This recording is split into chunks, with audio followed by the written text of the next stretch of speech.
I am sorry. Are you okay? Podcast is intended for mature audiences. The views and opinions expressed are those of the panelists and do not reflect in any way those of the podcast partners, sponsors, or affiliates. Enjoy. Hi, this is Michael Buffer, and you're listening to the Voice of the People. Let's get ready for Boxing Voice. Every day I'm hustling. Every day I'm hustling.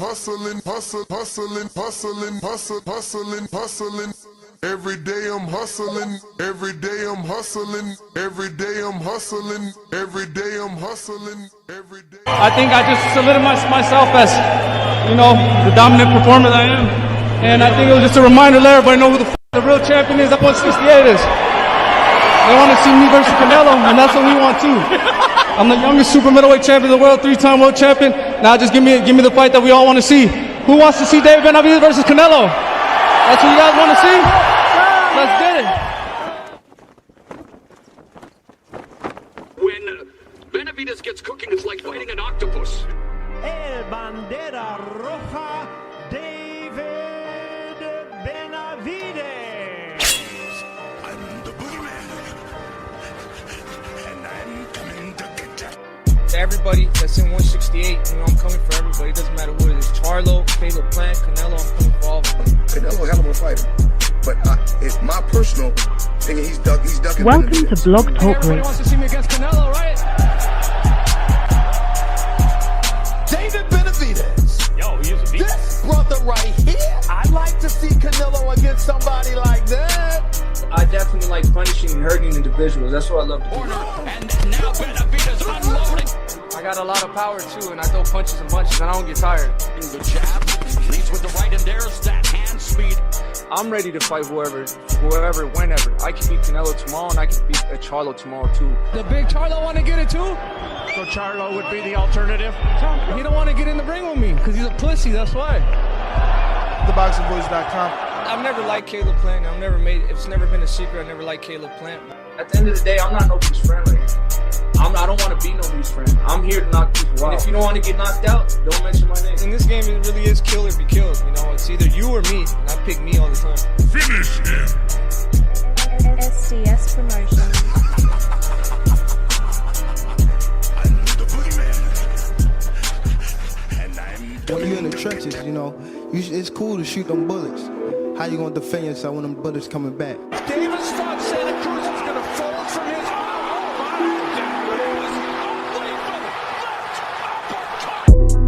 the popular and acclaimed defending WBA lightweight champion of the world. If it was the streets, these niggas would have been smoked. Pack the whole group up. Pack them up and get them the fuck out of boxing.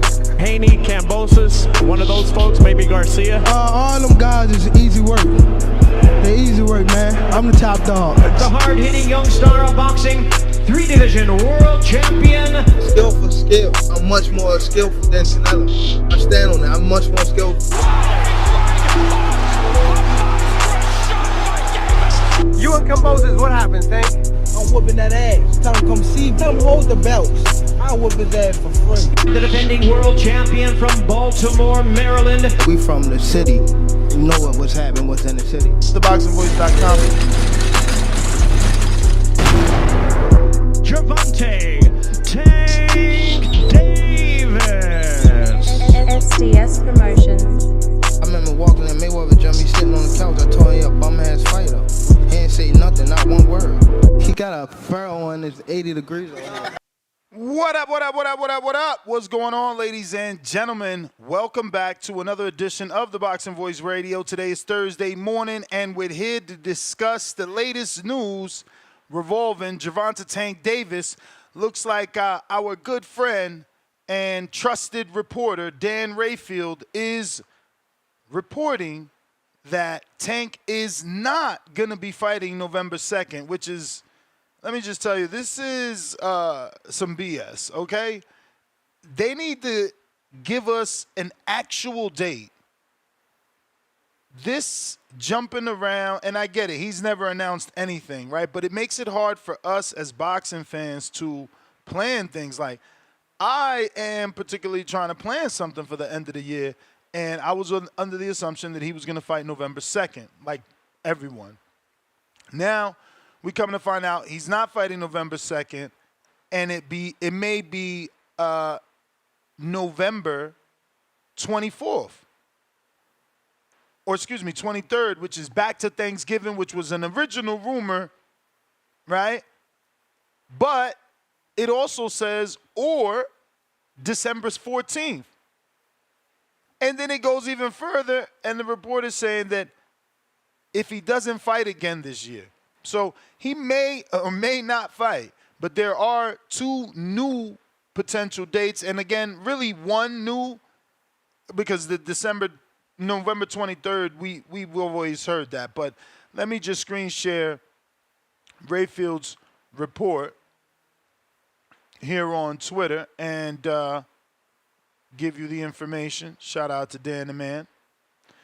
And he says, despite reporting from some that Gervonta Davis would fight on November 2nd, because again, that's what all the reports were indicating, that is not happening. Per sources, if he does fight again this year, PBC is looking at November 23rd or December 14th.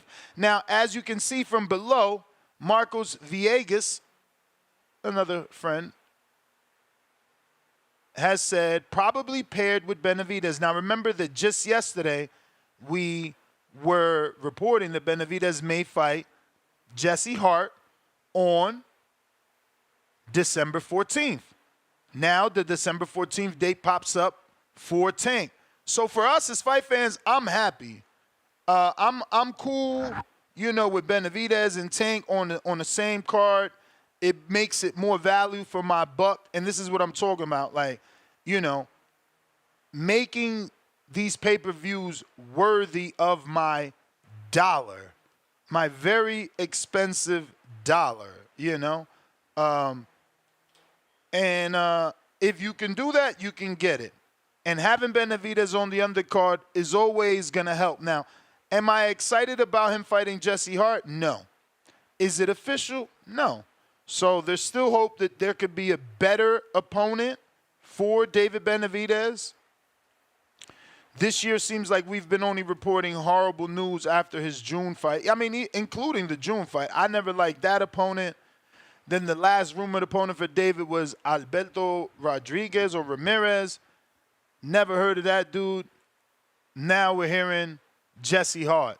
No opponent rumors for Tank, but this does potentially put Rayo back on the table in the sense that Robert Garcia came out and said Rayo would not be ready for November 2nd.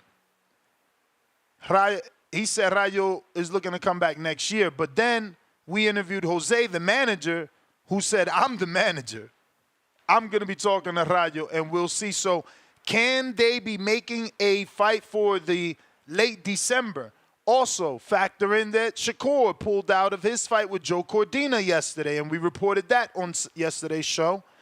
And just days before his pullout, Eddie and Leonard Ellerby were spotted.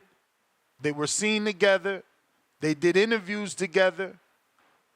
One could only assume they had good conversations. Maybe, and this is my opinion, this is just a theory. Maybe those conversations were so good that Eddie came up with the whole, your hand is hurt, and let's put you in the Tank fight this year. Maybe. I'm optimistic. You guys know that. This is the only sport I watch, so I like to dream. Some may call it that. They may say, bro, Shakur fighting Tank this year, you're dreaming, you're in a fantasy world, that's okay. Speaker, believer, receiver, shout out to Deontay Wilder. And that's how I look at it, If we could potentially get Shakur and Tank end of the year, I'm not mad. So I will take it. And again, I'm just trying to play all angles here of what could potentially be out there. I mean, Shakur did pull out. And When have we heard someone pull out and go immediately into surgery and get that surgery done? I mean, that's what was reported yesterday, right? So, who knows? Maybe it's a Tank fight on the horizon. It could be Tank Rayo, it could be Tank Shakur, or it could be no Tank this year and Benavidez main events that date with Jesse Hart. And those dates may switch again because I thought we reported from a previous report on Boxing Scene that David Morrell was fighting in December 14th. So, I don't know. It just seems a lot of stuff, being thrown out there. We'll see what actually sticks. But Tank is the face of PBC outside of Canelo Alvarez. And, I'm sure he gets favor and choice of dates. But phone lines are open. This is what we're talking about. It is also fight week. If you haven't made your predictions, feel free. For those asking, my official prediction for the weekend is as follows. I'm going to pick Canelo Alvarez. Like I said, I'm rooting for Berlanga, but I expect Canelo to win. But I also expected Anthony Joshua to win over Andy Ruiz. So, let's go Berlanga. I'm riding with DSG over Laura. That is a long shot, but that's my guy, DSG. We need this one. This back half hasn't been as spectacular as the first half of his career. So, a nice win over Laura automatically puts him in those books, automatically puts him amongst the great Puerto Ricans. They will adapt him officially, right? Like, he will go down on those Puerto Rican fighter lists now, even though he's born here. So I want that for Danny. Laura been on the top long time. And, he ain't really do much with it, outside of the Jarrett Hurd fight. I don't think he's ever tried to unify outside of that. If he did, I don't remember. But, yeah, and then you go through his resume and, like, he got a bunch of years of just fighting dudes nobody cared about, bro. Laura was fighting dudes, like, really, really no one cared about. I mean, I need to put this up because it's a few. It's like Greg Vendetti.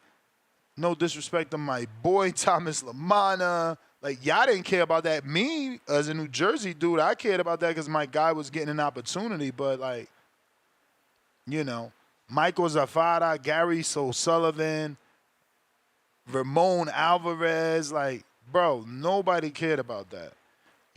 And that could have been because he came out the tough fight with Jarrett Hurd, then he went into a tough fight with Castaño, which ended in draw. And then since then, he just like, man, give me something, not as tough. But that's the kind of the diet that he's been on, and he's looking older. I seen him the other day. I don't know. But again, I'm biased. I'm a long-time Danny Swift Garcia fan. I spent numerous camps with him. We go back. So I'm riding with my guy. That being said, I'm riding with Caleb Plant, over Trevor McCumbee. McCumbee would have to prove to us that he belongs on this level. And we'll see. I seen Caleb questioning whether or not Trevor won the amount of nationals he claims to have won. None of that's going to matter on Saturday. Trevor's going to have to rise to the occasion or fail under them lights. Bottom line. And, again, I am a guy that likes upsets, though. They're good for the sport. If Trevor and Edgar win, holy shit. I would be genius, too, right? Because I always wanted Edgar and McCumbee. Edgar and McCumbee, that was the fight I was trying to make for Edgar in Orlando. And they both went bigger. So if they both win, meeting would be, ideal. Romero, I don't know much about this guy, Manuel. So, yeah, I'm going to just be watching this. We'll see, what role he brings to the table. He's from Stockton. He's coming off of 4 straight wins. Okay, he beat Jonathan Romero. But, that was Jonathan was, he started at bantamweight. But that's not a bad win. Belmar Payach, I don't know who that is. The rest of these don't look too good. They look like county and fair fights. So this is his step up. He does have a loss that he didn't avenge to Pedro Rodriguez. And Pedro's on a win streak though. He hasn't lost in quite a bit. But he's out there fighting in Canada. Last 4 have been in Canada. Yeah, I don't know much about that guy, like I said. So we're going to just watch that one, see where Rolly's at. He's been in some tough fights. So we just want to see, how well he'll be bouncing back. Romero, that is, right? Stephen Fulton, this is his tune-up on the prelim, so there's no way he should be losing. Roman Villa also on the undercard. No way he should be losing, as well as he's just coming back after the beat and the boots put on him. He hasn't been back since then, so this will be an easy win for him to get things back. Jonathan Lopez takes on Richard Medina in a 8-round junior lightweight bout. Jonathan Lopez is the Canelo Alvarez boxer. He's also Puerto Rican from Orlando. And he's been signed to Canelo for some time now. This is him. This is his box rec. He's got some pop, and he's trained by Eddie Reynoso. So we want to take a look at him and see what it is that they see. Another Canelo Alvarez fighter, Lawrence King, in the light heavyweight division. He's going to be taking on Vaughn Williams. And we have Yoleni Hernandez taking on Jose Sanchez in the middleweight division, 8 rounds. And then another Canelo fighter, Beck Manganbet. He's taking on Joshua Clooney in a 6-round middleweight fight. So we'll be going with Beck. Obviously, we're going with the, I believe Hernandez is Cuban. Yoleni Hernandez should be Cuban. Yep.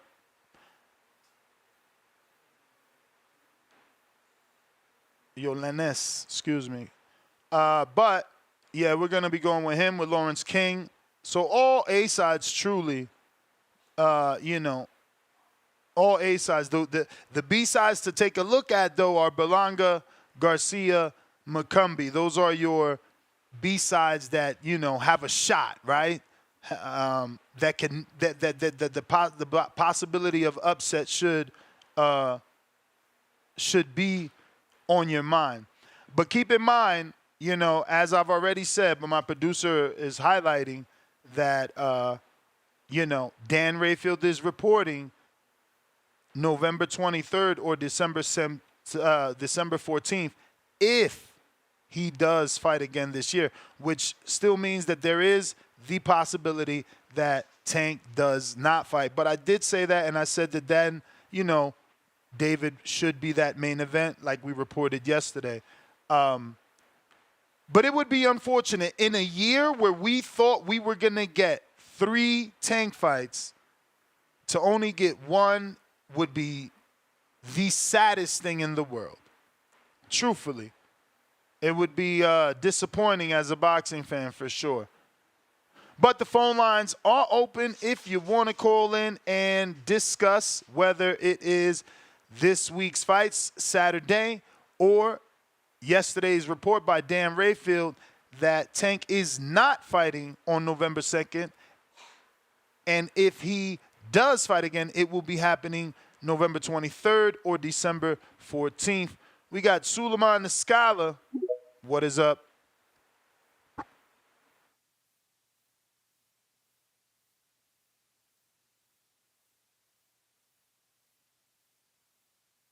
Suleiman, you got up? All right, we're good. We're good. So check this out, man. So the Berlanga, bro, I can't wait till he wins because all these fights, like I want to see him fight after he knocks out Canelo.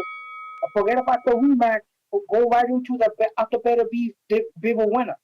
So he could be a two division unified champion, and then from there, like he could get the other fight because then he could decide what he want to do. Either stay a light heavyweight or come back down to 168, and that'll create a legacy for him. That'll be the start of a new legacy. You know what I'm saying? Because at the end of the day, the hard job is Canelo, bro. Canelo had problems. He had problems with a lot of fighters when he fought. He fought like Lara. That fight was a questionable win. A lot of people to this day think Lara won that fight. The Bibble fight, he was on the ropes a lot, bro. I don't know what's he gonna do when Berlanga starts teeing off on him. Can he deal with that kind of punching power, bro? This is a healthy, big super middleweight puncher. You know, I can't see Canelo winning this fight, man. I see this fight ending by knockout, and it's gonna be Canelo getting knocked out. And also I hope this guy could box, take Lara into the later rounds and become a WBA champion. Then he could start doing something. Either get Crawford to come up and fight him for Danny Garcia, because Danny Garcia gotta end his legacy with a couple of good wins on his resume. You have a great day. Thank you for having me on. All right, Suleiman. We got two counter punches bright and early, one for unbiased Brim and one for Drew. Oh, shit, unbiased Norman Brim. And one for Drew. No, two for Drew. Two for Drew. Two counter punches for Drew and one for unbiased Brim. Shout out to, this is funny, Red, Young Yellow. Right? And on Twitter, it's also yellow, so it's like mad colors. But shout out to him. Bring me along for them 3 super chats. Unbiased Brim, I see you there. Whenever you're ready, you can go ahead and request. And Drew, I do not see you, even though you were there not too long ago. If you're looking to call in, go ahead and request on Discord, or X Spaces phone line is also open. And let me go ahead and put the links in the live chat here on youtube.com/The Boxing Voice, where we're live. You can join in our live chat. I'm pinning both links for X Spaces and Discord to the top. Unbiased Brim, what up? Hey, my brother, can I use my free caller and hold on to my counter punch for when it's needed? Sure, brother.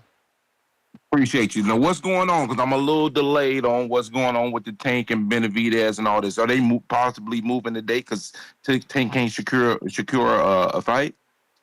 Well, according to Dan Rayfield, he's saying if Tank fights again this year, PBC's looking at November 23rd or December 14th, and he's just reporting that the November 2nd date is not the date, even though many people were reporting that. As well as far as David, yesterday we were reporting that David could potentially be fighting on the same day, December 14th, versus Jesse Hart. So now this news comes out. So, Marcos Villegas of Fight Hub is saying that it could potentially be David and Tank. Another David and Tank card? Yes. Well, if that's to happen, the reason why they got December 14th as the date for Benavidez is because that's when he's officially cleared, I think. I saw that he was suspended until December based on the injuries that he had, which, it makes me, again, look at David in regards to his team, real fugazi, because, we didn't gathered up all this ill will for Canelo. He's ducking David for years, yada, yada. But David couldn't even fight this fight that's coming up this weekend if he wanted to, because he wouldn't have been cleared to. So that's why David, I don't know, man. David might need to get a new team, but that's neither here or there. We know they know more than we do, but I'm just saying from the outside looking in, they look goofy as shit. So I guess that it makes sense because I heard it was Rayo, but then I'm hearing Rayo saying that we're not fighting again this year, and I've heard that back and forth. I heard a report saying Rayo wasn't going to fight again for this year a month ago, and then it came out again that Tank and Rayo was going to fight, but then again I heard Rayo said he's not fighting for the end of the year, and that might be why they're pushing the date back because the fight they were looking to solidify is not solidified. I mean, am I off or am I right around the base? We interviewed Jose, who says he's the manager, not Robert, and that he's going to have a conversation with Rayo, and if the Tank fight's on the table, they're going to talk about it. He said Rayo's back in the gym. He hasn't heard that Rayo doesn't want to fight again until the next year. So, it just seems like they're on two different pages. Oh, okay. We got a lot of that different pages within the same team type stuff going on. But hey, whatever happens, happens. I mean, I just want to see Tank in the best fights. I think Tank is talented, and I've always had an issue with him not fighting the fights. So hopefully he gets in the position where he can fight the fights. I don't necessarily blame him for this situation, but it is what it is. I'll be back around from the counter if somebody talk crazy. Appreciate you. All right, Drew. You got a counter courtesy of Red, a.k.a. Yellow. We got H-Town. Huang in H-Town, excuse me.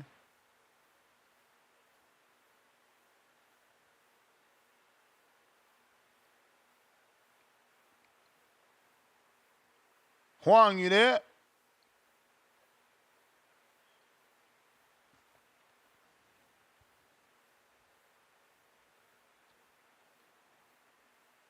All right, trying you again.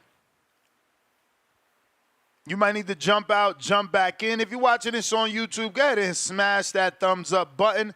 It's going to help with the visibility of the show. Putting this episode in the eyes of boxing fans that don't know, we rocking out multiple times a day. 2 back-to-back David Benavidez shows and no David Benavidez fans call. Yesterday, no one called in to talk about his potential fight with Jesse Hart. No one. It was insane. It was crazy. Did a 2-part show. It was a Canelo fight week, and more people talked about Canelo and the failed Lester Martinez fight on Pro Box than David potentially facing Jesse Hart. It's crazy, man. You would think that he had a lot of fans and supporters, and usually what you get are a lot of people that just dislike David. Like, obviously, Baby Joker called in to discredit David. But, yeah, man, he lacks support for sure. 2 back-to-back shows, and they don't care. Strange. Huang, what's up?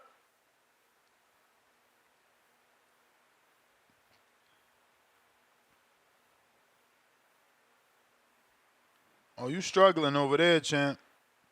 Joe Pilot, talk to me. Yo, you hear me? Yes, sir.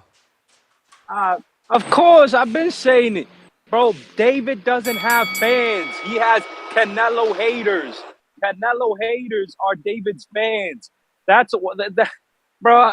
We've seen this plenty of times before. When the big fish gets a possible threat, all the Canelo haters go towards that threat. They root for the threat. But at the end of the day, what can they do? They can't big up Jesse Hart. Or I want to see him fight Alberto Ramirez. I'd rather see him fight him versus Hart. Gennady Golovkin had a shitty-looking resume, too, but people loved him. And they would call in and defend him like, oh, look, all of Charlo's ducking him, everybody ducking him. You know what I'm saying? Like yeah, but it's different. I think nobody cares about David. It just Triple G was like, Triple G just looked so different. Like, Triple G Triple G's like, that's worse, right? Had the look. That's worse because that was a European getting getting his fan base was Mexican. You talk about a Mexican that can't get a fan base. No, and to me, I'll tell you the truth. I think Triple G was a little witty on the mic.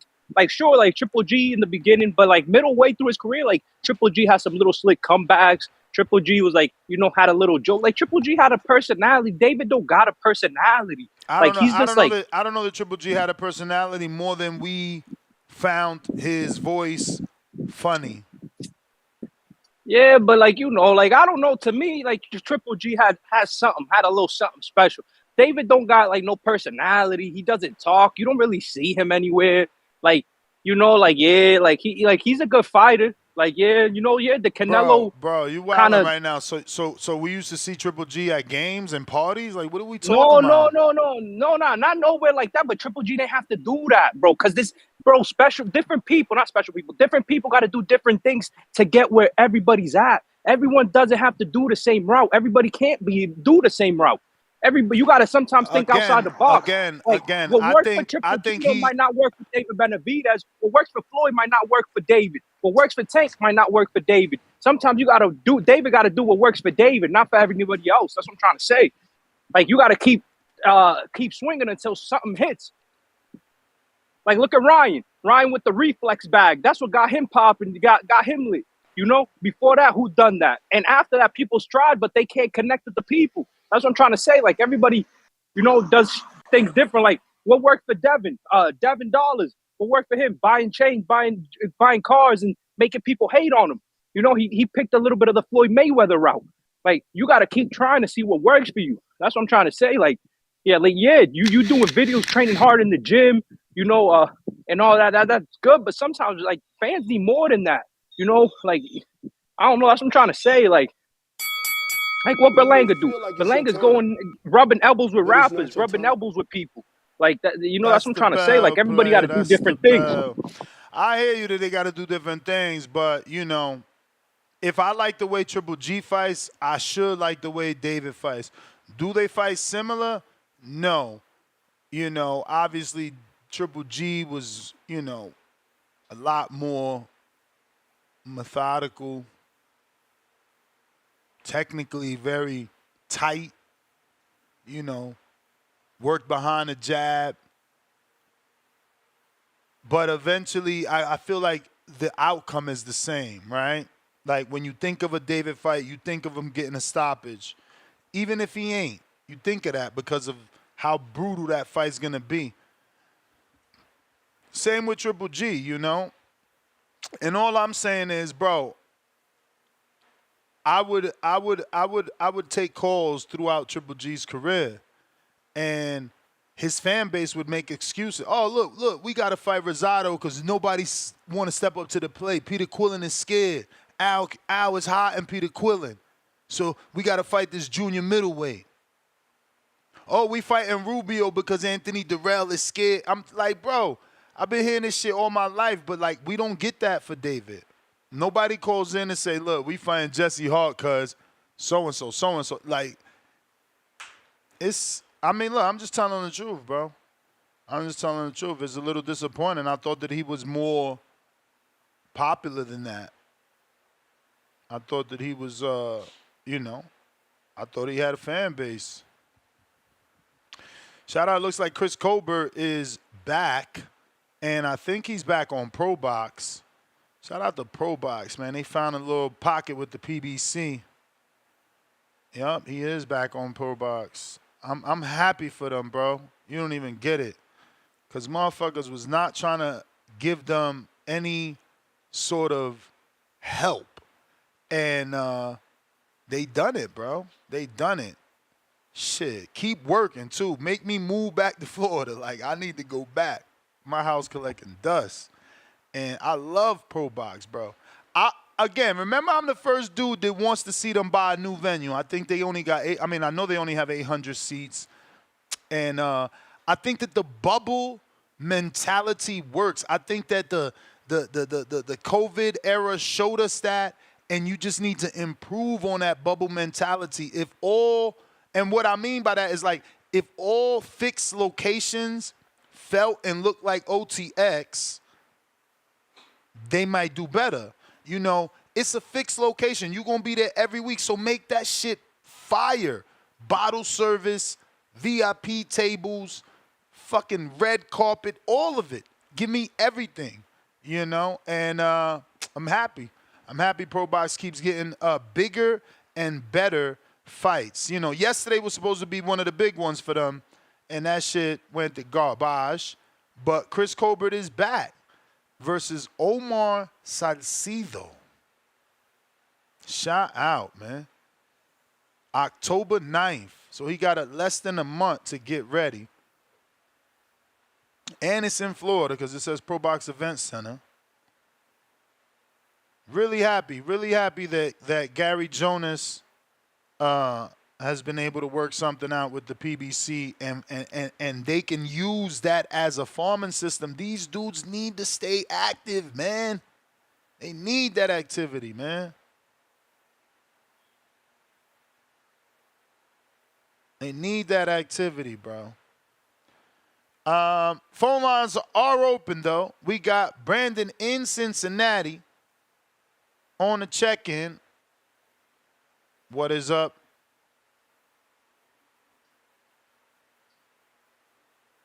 Yo, Ness, how's my audio? Clear. Cincinnati, baby. But, hey, do you think the reason why David doesn't get the Triple G treatment because there's a guy who followed him up a weight division on his side of the street that they're not trying to make the fight with? So he can't play the boogeyman role like Triple G did because you have a David Morrell right there. When you moved up, he moved up. Y'all on the same side of the street, so there's no political tape. Why ain't that fight being mentioned? So it's hard for you to say that everybody's ducking David when it's a nigga literally following you everywhere you go on your side of the street. That's the fight that needs to get made. But you know, everybody wants to preserve their Willy Wonka ticket until they get their Canelo shot. They want to avoid the tough fights. I just don't get it. So yeah, it should be David Benavidez and Dave Morrell. I think that's unfair for you to say when this is the man that fought Plant and Andre. Like he's not who you just are representing by saying everybody wants to preserve the Willy Wonka ticket. He already went through the fire to lose the ticket. We giving him credit for Andre though, bro. I feel you on Plant, but come on, Andre, bro. Damn, bro. Really? For years, Andre was talked about as not only good, but a dark horse. You know, this at 160. Come on, bro. All right. He had to move up to fight a way bigger man, and he got destroyed, which we all knew he was gonna get destroyed. Bro, look how well. Listen.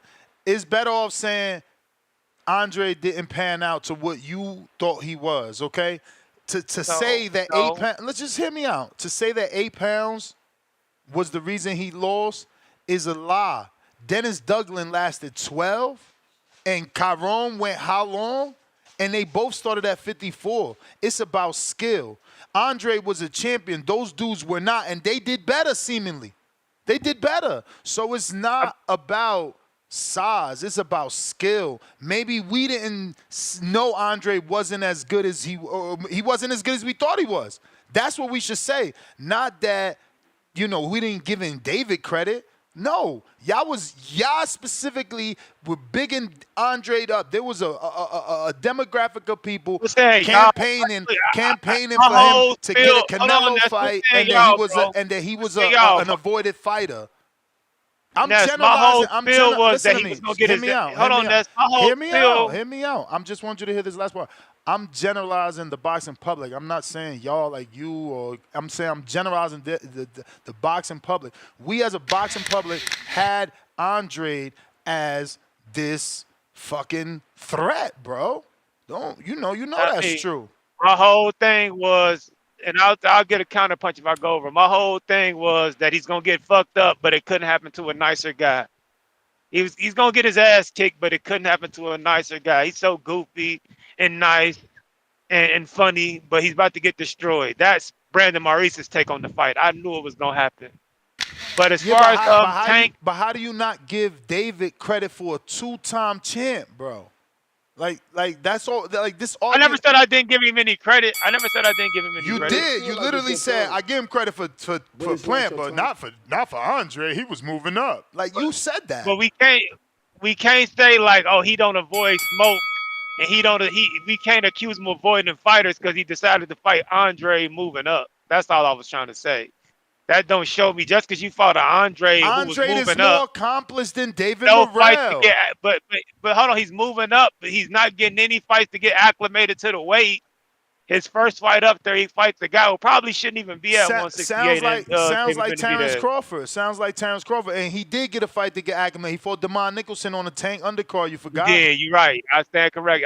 That shit was so garbage. I forgot about that. But man, listen. Long story short, make David Morrell and David Benavidez. He dropped Damon. Then he dropped. Oh my God, man! Y'all, not for you too, man. No, you are hardcore, man. I thought Damon dropped him and they called it a slip. I'm about to double check. I'm about to double check because I know I remember somebody being dropped in that fight.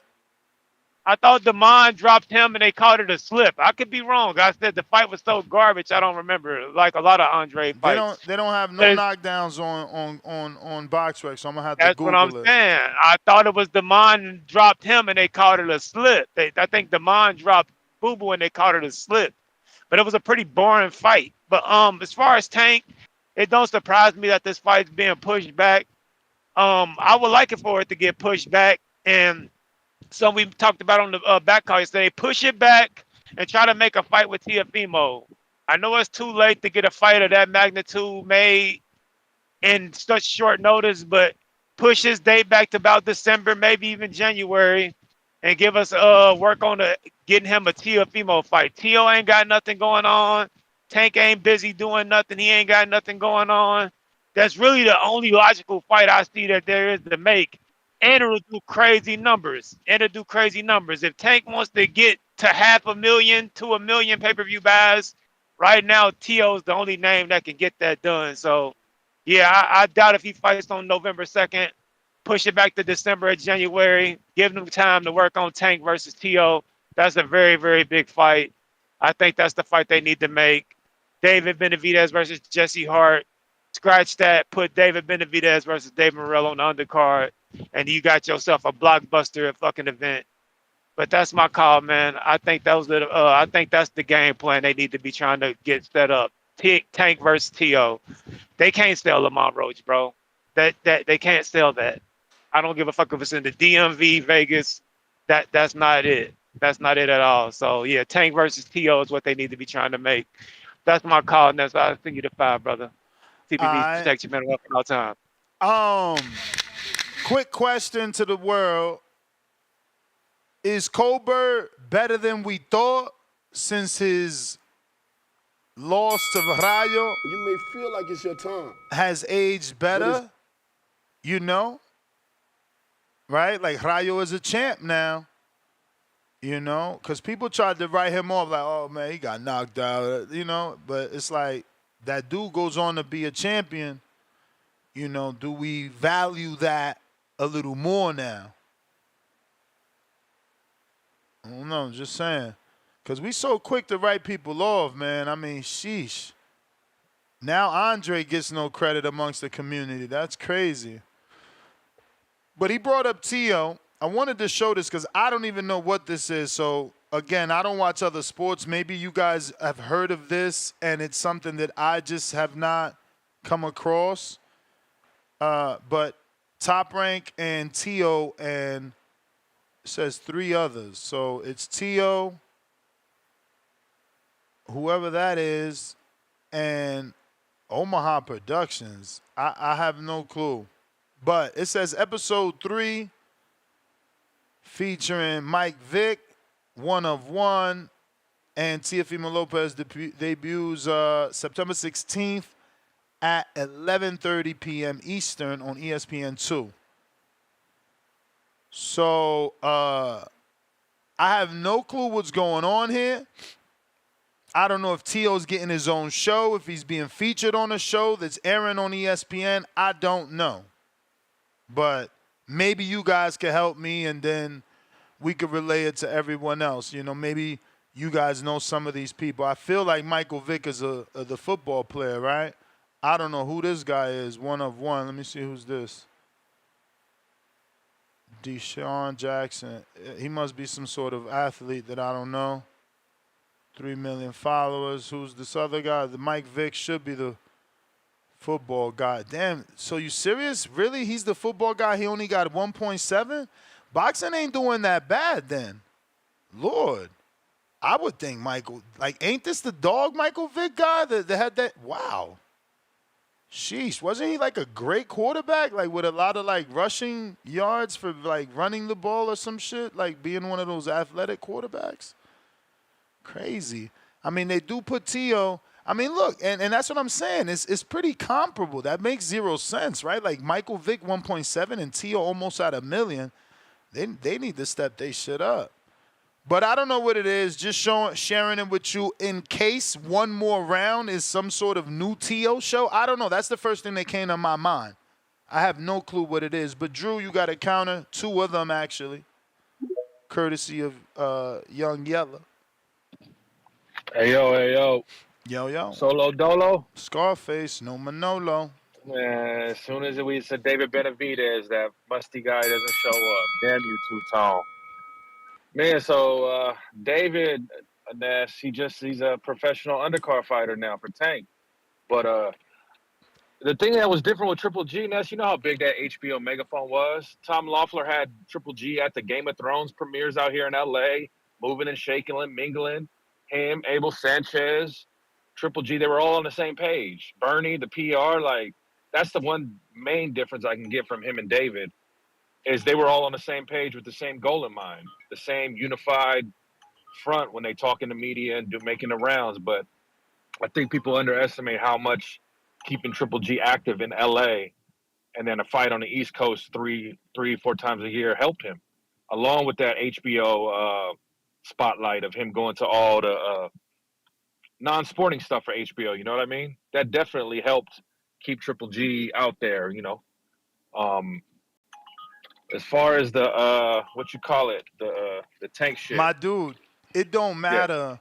You still talking about that does matter, Des. You still talking about an Eastern European connecting with the Mexican fan base more than David, the Mexican monster Benavidez. That's and why is insane. that? Because he's fighting in LA.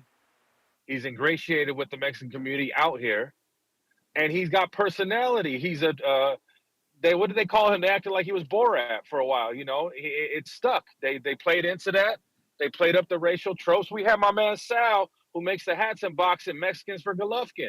David don't garner that support just naturally. He don't have that natural charisma. Some guys do, some guys don't. But on top of that natural charisma Triple G just had as a goofy dude with he's a good boy, all the fucking one-liners, he was entertaining. His team I get it. saw the vision. His one-liners was entertaining, but how is that more entertaining than someone that could actually speak English and tell you you're fucking ducking me? Charlo don't want to get in here. He's a pussy. That's the beauty of and the craziness of entertainment. We don't know what sticks. It just sticks. Nah, man. David deserves the same backing. Why does he deserve the same backing when he doesn't have the team following Triple G's formula of getting him out there, Ness? You mean to tell me, Ness, be honest, Ness, is David's team putting in the work the way Tom Loeffler and Bernie did with Triple G outside of boxing? We're reporting that he's on on one of the faces of boxing undercard. That's how Canelo started, by fighting on Floyd's undercard. I'm talking about outside of boxing. What's he doing to keep his name going outside of boxing? I mean, he gets a lot of publicity from the boxer gym. They make a lot of content. They have a lot of celebrities go through there, you know. You may feel like it's he just did an Arizona meet and greet. You know, I mean, he's working, bro. I mean, they try, but compare that, Ness, to going to a Game of Thrones premiere where 20, 30 million Americans watch it every weekend, and you at the red carpet for that. And compare that to what Davis' team got him doing. It's night and day. Muchas gracias, Mexican style. Muchas gracias, champion, campeón. I hear you, man. I'm just saying, he still wasn't Mexican. He was trying to talk like he's Mexican. and got more love than the Mexican. That's insane to me, And they bro. loved it. They loved it out here. I remember those fights at the StubHub and in the Forum. But you know, we'll see what happens. Let's see if they can get him a decent opponent. You know, I do want to see David in the ring. Shout out to you, man. I'll punch back in later if someone says something. Huang for the 4th time.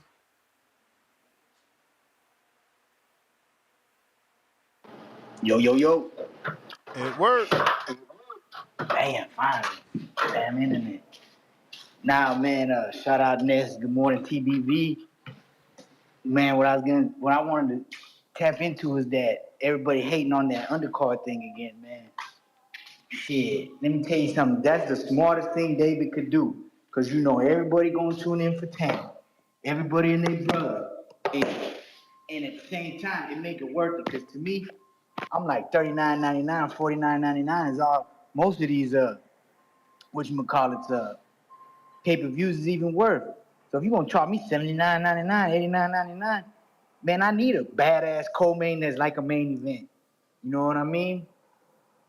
But man, I just don't see any good opponents right now for Benavidez except for Morrell. Or not, I'm gonna say good opponents, say interesting. You know what I mean? And shout out to Boo Boo, man. You know, everybody steps up, tries to dare to be great. They don't always accomplish it. Canelo lost to Bebo. Why we ain't giving him the same treatment that we giving Boo Boo for stepping up, daring to be great at 168? You know what I'm saying? Because Bebo washed Canelo. How many rounds Canelo win? 2? Maybe 3? You know, so, man. Oh, yeah, Chris Colbert, big fan. I'm glad he's going to be on Pro Box, man. That show you he ain't, you know what I'm saying? He ain't too big for anybody, you know what I mean? If Angelo Leo can go over there and do something, and then it's a good place to develop, man.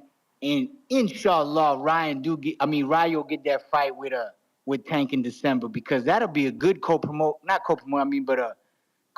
to have Benavidez from the same camp fight on the co-main, and then Ryo fight Tank on the main. Man, that's for me. That's $89.99. I'll pay for that.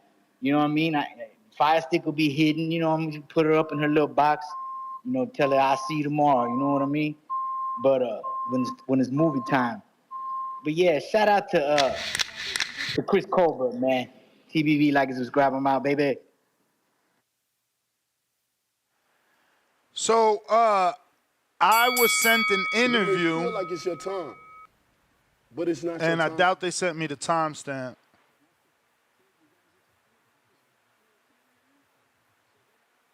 Yeah, you know, they didn't send me the timestamp. But David was on a episode 23 hours ago. 23 hours ago, where allegedly he says that he's fighting on the Spence undercard. Now, Spence and David have been also rumored to be on the same card, but Spence has been rumored to come back forever. And there's been no signs of Spence looking like he's coming back. Let's be real. Matt, first super chat of the day. Salute. $5 Ness. GGG was able to do what David couldn't do and made Canelo give him the belt to prove he didn't want to fight. David's fans don't believe in him. Yeah, but GGG did that because he was advised to, right? He didn't. Tom Lawford didn't secretly work with Canelo, and that's where there was a disconnect. David Benavidez fans don't want to believe that he needed to stay in that position and force Canelo. They seem to believe that, oh, he wasn't going to get the fight anyway. You're right. He wasn't. And he was told to do what he did so that Canelo don't look bad. He shouldn't have done that. They was working with Canelo, they being PBC, the people that handle his career. You know, there was a reason why he didn't stay in that mandatory position, bro. There was a reason. They needed him. Al needed Canelo to keep. We just got the full details of the PBC fight. I mean, of the Amazon deal. They just announced the new dates. They were not going to risk Canelo getting his ass beat before getting a true deal from Amazon Prime. We could sit here and believe anything other than that. Whatever. That's on you. I'm not stupid. he was a pawn, David and Canelo. Canelo was a pawn in Al's chessboard of getting more finances and extra dates from Amazon Prime, and David was a pawn in the Canelo pressure, you know. Jessica Sada, $5. The only fights David should be looking to be having next is Callum, Yard, Morrell. Jose Sr. quick to put Rayo in with Stank next, but he protecting David.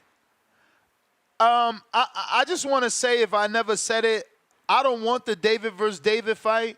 I don't think David needs to be giving David an opportunity. David put in the work. The other David needs to go put in some fucking work. And he looked like dog shit in a fight that I thought he lost. I don't care if I'm alone in that fight. I'm good with that. If he didn't lose, and only I felt that way, what we all seen is extreme flaws. So many. He not ready for nobody. They need to develop him. And you're going to see that based off his next opponent. JXV88, $5. And let me just double down. Bro, David deserves his position, bro. The fact that y'all want him to look back, y'all Canelo protectors. Anybody asking him, and I get it, Brandon, I know that's not you, so you don't fit this, but still, you know, anybody asking for David to look backwards when he's put in the work to get the big fight, whether that be Canelo or Benavidez or Bivol Better Beef winner, but it ain't David Morrell. Like, that shit is crazy, bro. You know what I'm saying? Like, and this is what I'm saying. Brandon is consistently a hypocrite because he want David to look back, but Bud don't look back at Javon Ennis. Granted, he's been on record saying he wants that fight, but you know what I'm saying? That's not what happens. When you in position, you don't go backwards. The money back there got to be 10 times for you to go backwards. And that's why Bud went to the Evanescence fight, because it was $10 million. JXV88, $5. Don't y'all like watching monsters fight? It's y'all fault that Canelo wants money for David Benavidez. Y'all not watching David Benavidez fights. He barely sells 80 to 100,000 pay-per-views, laughing out loud. See, and this is what he has. He has David Benavidez haters. He got dudes that want to put laughing out loud emojis because he didn't sell. Dudes that secretly are laughing out loud that we're not getting the fight we deserve. Like, I don't even understand, what is he laughing out loud at? Like, you're happy we're not getting David Canelo? You're happy that we're getting Canelo and Berlanga and David and Jesse instead of them fighting each other? You're not the real fan. You just want to troll. You just want to be able to put laughing out loud emojis. This is what I'm saying. You know, we got really bad fans in this sport, and that's what we're talking about. David has none. He's only got haters. Lake County, $2 Nest. Come on. Vic is way before social media, laugh out loud. So what that means, that people don't follow you? That sounds silly. What you think, Michael Jackson? First of all, slap yourself. You know how many people are old and open up a Instagram and blow up? It's just that way. It's like, you know, Will Smith was like that before he got on. Like, people were dying for him to get on. Kanye was like, they were dying for him to get on social media. Like, I don't know what you're talking about. Vic's numbers are indication of his popularity. That's just it. Rafael Agosto, $2. Celebrating his 5th super chat. No words, all love.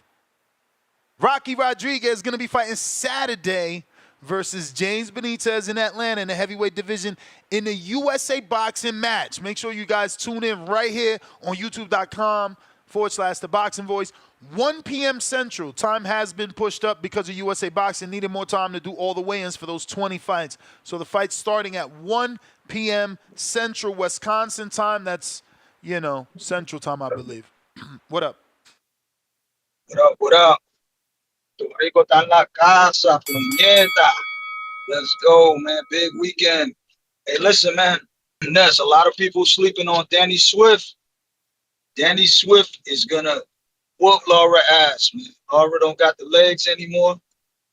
He's been relying on his high guard a little more than he used to when he was younger. Danny's hungry. He never really took an ass whooping in the ring. He don't spar hard. He don't take no damage. Danny's gonna win. And in the main event on that one, bro, Berlanga. I got Berlanga. I'm rolling with my guy, man. Canelo ya está viejo. You heard my man. Look, Canelo got a bum knee. He's old. I got my man Edgar keeping the jab on him, waiting for my man to get tired, controlling the range, and then putting some leather on him late. So Berlanga's gonna come out with the win. And yeah, man, that's the only two fights I'm really excited about on that card. But shout out to everybody fighting on Border Wars. I wish everybody the best of luck. It's gonna be lit. Man, Saturday's gonna be a lit night for all Puerto Ricans, man. Shout out to all my Boricuas. That's all I got, Ness. I'm out. All right. Unbiased Brim counter.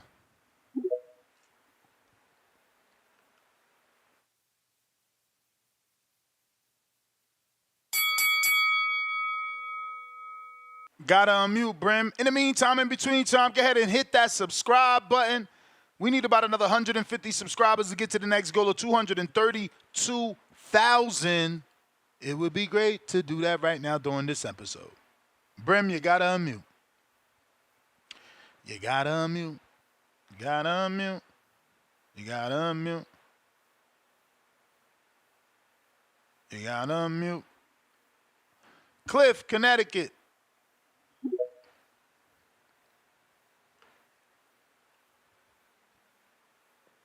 Yo, what up? I got service over here? Yep. Yeah, I'm glad you said it before I got a chance to say it. You stole my thunder. But when they was begging for David Morrell, you didn't check them, but you did just check them afterwards. I don't know why everybody's begging for that fight. I agree with you 100%, Ness. I don't think, and I never thought that Benavidez was ducking. Benavidez basically said, though, Morrell is a good fighter, and if I fight him, he deserves to have a title shot. And he was saying, that they should be fighting for a belt. As I feel like it is too early. Let Morrell go get a belt, or David Benavidez get a belt. They were supposed to do it at 68, and that probably would have been the time to do it if Morrell would have beat people impressively the way he was doing, and it would have been a big fight. Why ruin a fight like that? Could be a big fight right now. And Morrell took a step back in his last fight, so it's not as interesting. I don't think it's time for that fight. I agree with you. Maybe for different reasons, but ultimately we get to the same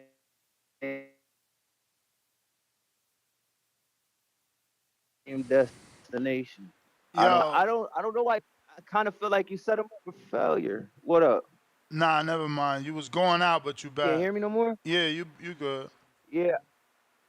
I feel like you kind of setting David up for failure, Ness, by putting him with Canelo. Like, we're gonna talk about what we can see. Like, we see the press conferences, we see Berlanga talking shit, telling Canelo to suck his dick and all the craziness they be saying. I mean, we're not gonna talk about David. We don't see David right now. You said there's a fight coming up, but it's no sight of him. It's nothing. So of course they're not gonna call in and mention David. But the topic is about him. Like, we talking about two back-to-back topics, bro. Like, right now people talking about David because I'm forcing it. Because I made it a thing to say that he don't got no fans. Because I made it a thing to say there's been two shows back-to-back. So now they want to show up. But, like, bro, no one called in for him yesterday. That shit was crazy to me. But you have it with Canelo, though. We got Canelo at the doorstep of the big fight. Bro, Canelo wasn't even in the title. We talking about the second show. He wasn't even in the title. But I hear you.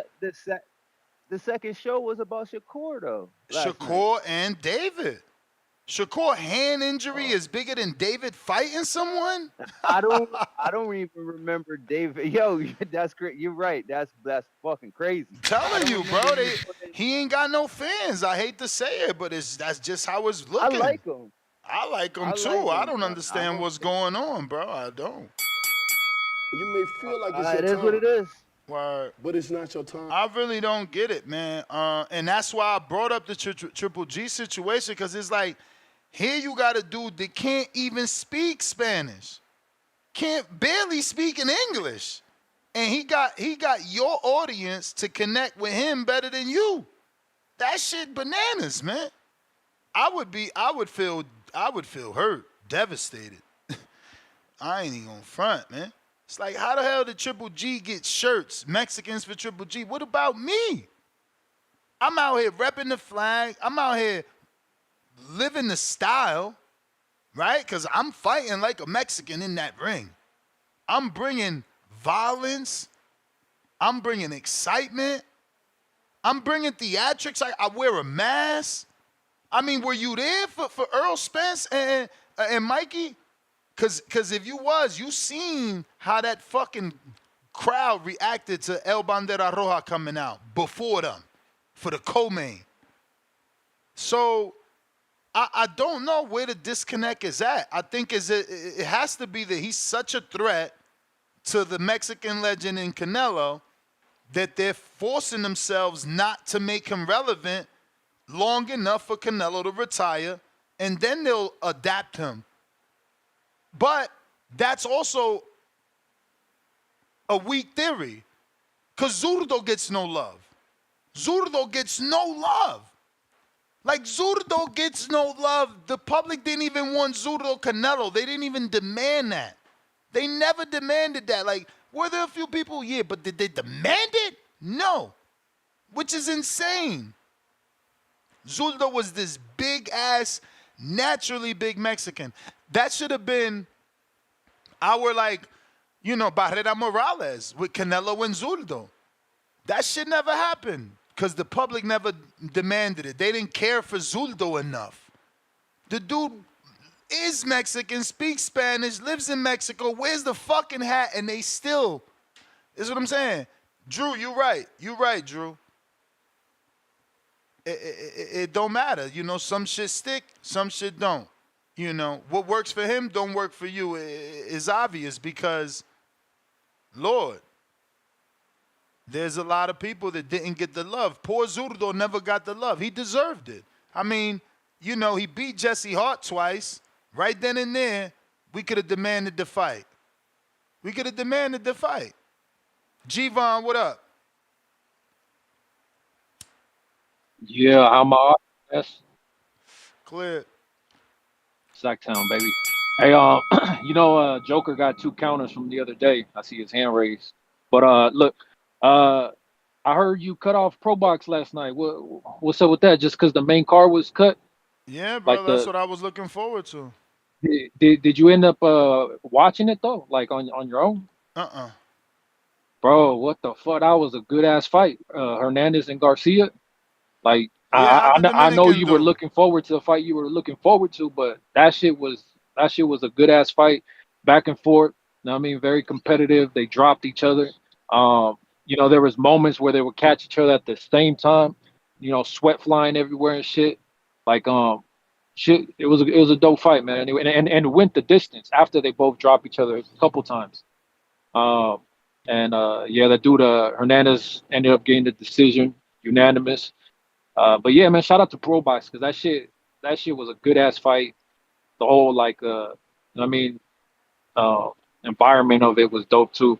Pro Box doing their thing, man. But look, man, as far as Tank goes, right? We got insiders, sources that are talking about Tio and Tank. You know what I mean? And even Frank Martin on that undercard because you talking about Benavidez, talking about he's on the Spence undercard. Like, yeah, I'm hearing that it's going to be Frank on the undercard of Tank Tio. You know what I mean? That's crazy, right? But, sources are just sourcing, I guess. Sometimes they be right, sometimes they don't. But I guess we'll have to wait and see because that would be crazy as fuck. I don't see it happening without at least 1 weight clause in there, maybe even 2. Who knows? But as long as we get it, I ain't worried about it because, Ryan made it happen with multiple clauses in that bitch. You know what I mean? We need the big fights. Shout out to the ones trying to make it happen. And it's crazy. Ness, I agree with you because you know how you're saying that David needs to keep going forward. You can't go backwards and shit. And you're right, but that's why I'm so confused when you said that you need to get like 10 times your last pay, and once you going forward, you need to keep going forward. Why you backstepping and all this other shit? But didn't Brian Norman and their team turn down like almost $2 million to be an undercard on a non-champion, never been champion prospect who has like 10 fights for less money? That's crazy, right? But I guess only certain people are not allowed to backstep and go. I think that you just interpreted what I said the way you wanted to fit your narrative, because when Nah, I I mean, made it but clear. it's true. All Like, right, I'll talk what did once I your go bell against what you rings. said? Yeah, I mean, shout out to you. Shout out to Canelo Berlanga movie this weekend, man. Fuck Puerto Rico. You may feel like it's your time, but it's not your time. Again, this is what he loves to do. I made it clear that Benavidez went through the fire. He fought Plant and he fought Andre. That's why he shouldn't look back. I never said anything about money, but this is what this guy likes to do. He wants me to regret giving him another shot. It's like, it's a fucking weirdo. Unbiased Brim, what up?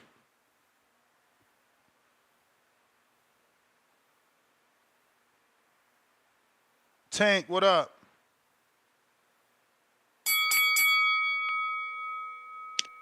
Hey, good morning. Can you hear me, bro? Yep. Yeah, hey, I'm gonna tell you why David isn't really supported by the Mexicans, bro. Because you know, one dude in Triple G was baptized by the Mexicans, and the other dude was baptized by a black dude. Like I told you last year, you can't self-proclaim shit. The fucking fan base got to do that. I also believe in stars are born, they are not made. You know, why isn't Bivol a star? He beat Canelo. He fucking dog walked him. He still ain't a star. Lara had a very close fight. Probably beat him. Why isn't he a star? Stars are born. They are not made. Tank Davis was born a star. Canelo Alvarez was born a star. These other motherfuckers are just wannabes, bro. He's a wannabe Mexican, a wannabe star, and a fucking wannabe champion. Why else wasn't he pushed like that? I mean, probably because he did a couple of snorts, failed weight twice. Triple G defended that belt how many times, Nance? He has like some crazy fucking historical record, right? Defending the belt. Yeah, I'm pretty Beating sure. shit out of everybody. I'm pretty sure he beat Hopkins' record. I'm telling you, bro. I believe stars are born. They're not made. If David was a star, he probably would have been fucking a star a while ago, and he probably would still be headlining pay-per-view events, which he is not anymore, which is kind of sad. It's kind of fucked up. But I mean, I guess if you're putting David as a co-main with Tank, shit, I'm buying that shit all the time, bro. Shout out PBC, giving us stat cards. They gave us a stat card with the first one they threw in Tim Zoo. It was supposed to be Tim Zoo, Thurman, fucked up what they do. Al Heyman and his goons fixed the card. He gave us one hell of a card. He stacked this upcoming card with Canelo, and he just gave us a free one in Tim Zoo and Bakram. Like I said, that's fight of the year. Bro, did you see what they Written add all over into that that? shit, bro. What happened? Did you see the fight they add into that? I did not. What they add in there?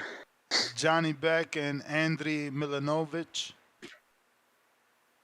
Oh yeah, I heard. What's his name? The 60-pound Russian dude, right? Yeah. Fucking. I get it. Damn, I'm blinking. It's a title shot, but I'm like lost as to how PBC is gonna get a top ranked guy on a PBC show, and why why they doing a Johnny Beck versus another dude that sounds like Johnny Beck? Like, I swear to God, television production is the stupidest thing in the world. You may feel like it's your time, Hey, man, but hey, but it's not your time. it's a movie. Saturday, fight night. Let's go. We got Canelo by the decision, bro. All right, champ. I don't get it. I really don't get it. Tim Zoo versus Bakram Mulatayev. Johnny Beck, Ali Makaluni versus Andrei Milinojevic. How are you selling this, bro? This shit can't be this hard, man. It's like they purposely trying to make these dudes not popular. You just putting the alphabet soup on and hoping, wanting to see us tongue-tied. Like, come on, man. The fuck, bro? Yes, it's a free card, bro. Bro, I wouldn't. It's gonna get freely not watched by so many people because they cannot relate. They cannot relate. You're not making them relate. Each of these dudes needed to be in with someone we fucking know. Why they make it so hard, man? It's not rocket science. Jesus Christ. They killing Tim Tszyu career. What are they doing? Who's tuning into this shit? The fuck, man? Boxing fans. Yo, is you taking that counterpunch? Did I give it? Because I'm going to kick your ass off this. Yeah, I'm going to go ahead and take it. I'm going to go ahead and take it now. I'm going to go ahead and take it now. All right, but listen, the guy Yanni Beck fighting, didn't they win the purse bid? So I guess they bringing the fight to PBC? Homie, it's an alphabet soup. We don't know these I didn't hear you. dudes. It broke up. It's an alphabet soup. We don't know. The average American that has prom don't know who the fuck these guys are, man. And Tim Tszyu included. Tim Tszyu included, man. Like, this is insane to me. This is a title fight for Tim Tszyu. He wins this fight, then you don't get what you looking for. I cannot wait. I cannot wait for the fucking viewership numbers. You'll see. You'll see. I mean, it's not going to be high viewership numbers. I wouldn't expect it to be. I mean, of course, because they're doing horrible programming. It's horrible programming. It's horrible programming. Like, what American is not going to go on a goddamn date when they see this alphabet soup?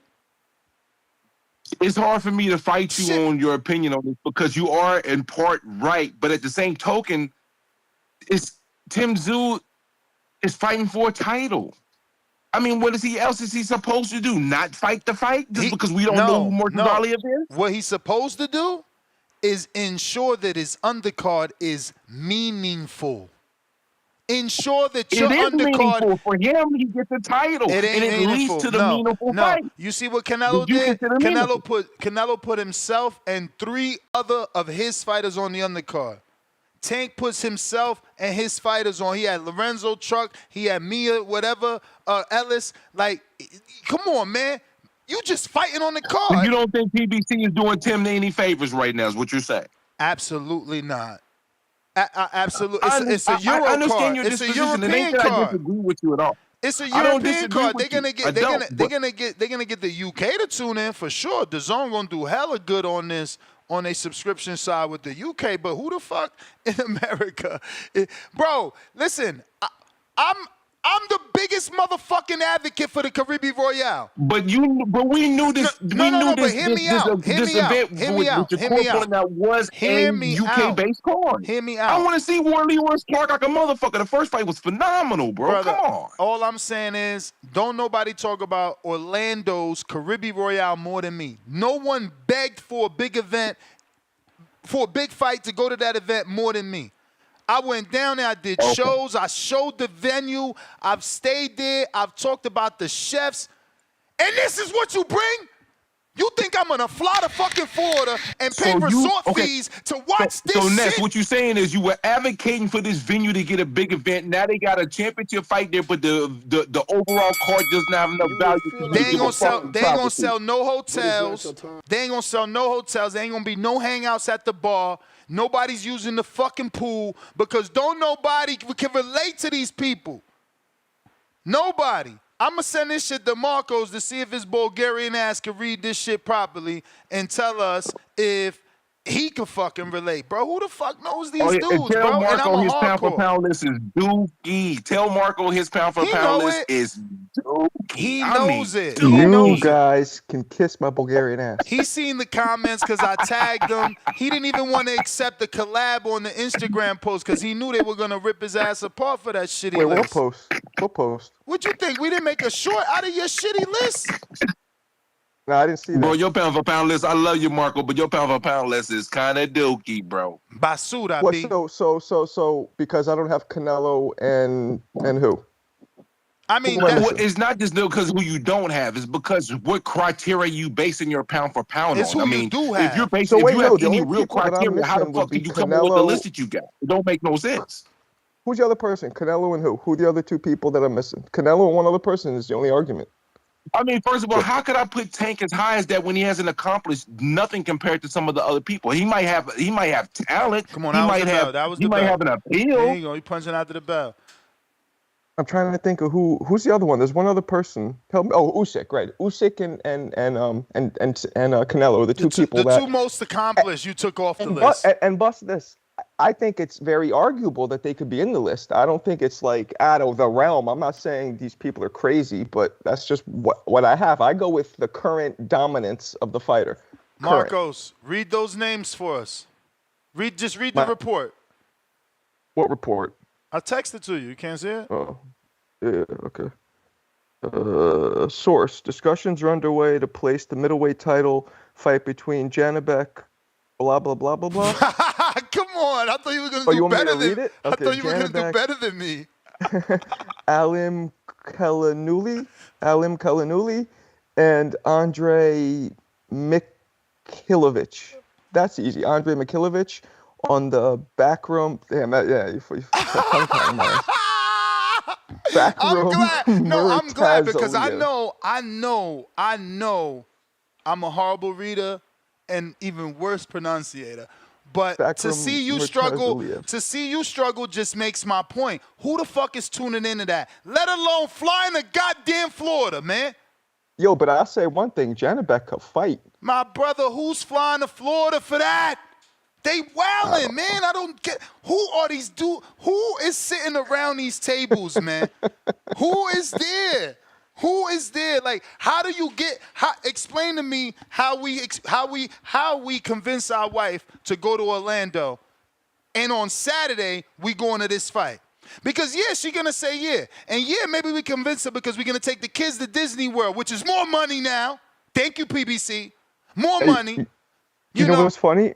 I was about to say Gennady Golovkin is a similar name, but he had that acronym. He had the triple G. Yeah, he had GGG. Like, he made it easy for people, bro. These guys, this is horrible, bro. This is horrible. Like, and then even Tim Tszyu is like, he's not a household name here, and he got a fucked up name, Tszyu. People, I literally still have callers call in here and pronounce the T. They say Tszyu, Tszyu, Well, Tszyu, his name Tim is Tszyu, actually rolls Tim off the Tszyu. tongue. It's just when you read it, it's a jumbled nightmare. But that is my point. They call in and say, Tim Tszyu did I. That Tszyu guy, he ain't like his father, that Tszyu guy. Come on, man. Like, Tszyu, Hachu, I bless you. What the fuck? Put together a card we care about. Put Johnny Beck, and this is what I'm saying. They're going to make me break my studio equipment. Put Johnny Beck in with Carlos Adames. That fight has been building up for how goddamn long? What are you waiting for? What are you waiting for?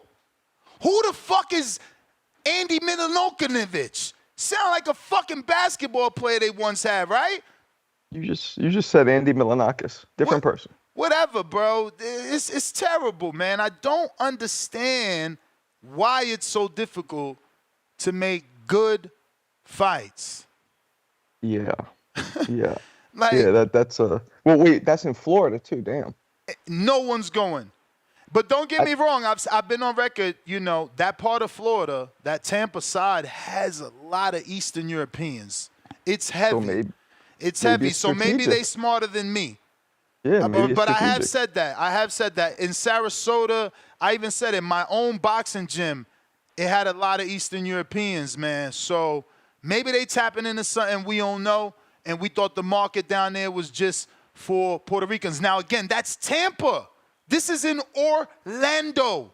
Orlando. Granted, you know, if you like that, you could fly from Tampa to Orlando, or you could drive for the 3 hours in that nasty I-4 traffic.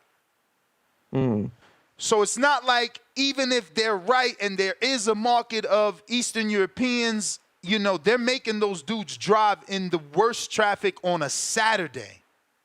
Imagine going from Tampa to fucking Disney World, because yes, Caribbean Royale is like 30 minutes from Disney World. So it's not fun, bro. Like they need consultants, man. This shit is just crazy to me. Crazy. Yeah, I mean, those names were something counter. else. Hello, home audio. Straight. Queen. Oh, Ness, you speaking my language now, Ness. For the great Amazon Prime rollout in America, the free card, you get 4 foreigners to headline the card, Ness. It's beautiful. It's brilliant. Couldn't have done any better myself. Like, who's going to fight at Orlando? When we saw those fights in Orlando, we saw who? Jake Paul and Edgar Berlanga, right?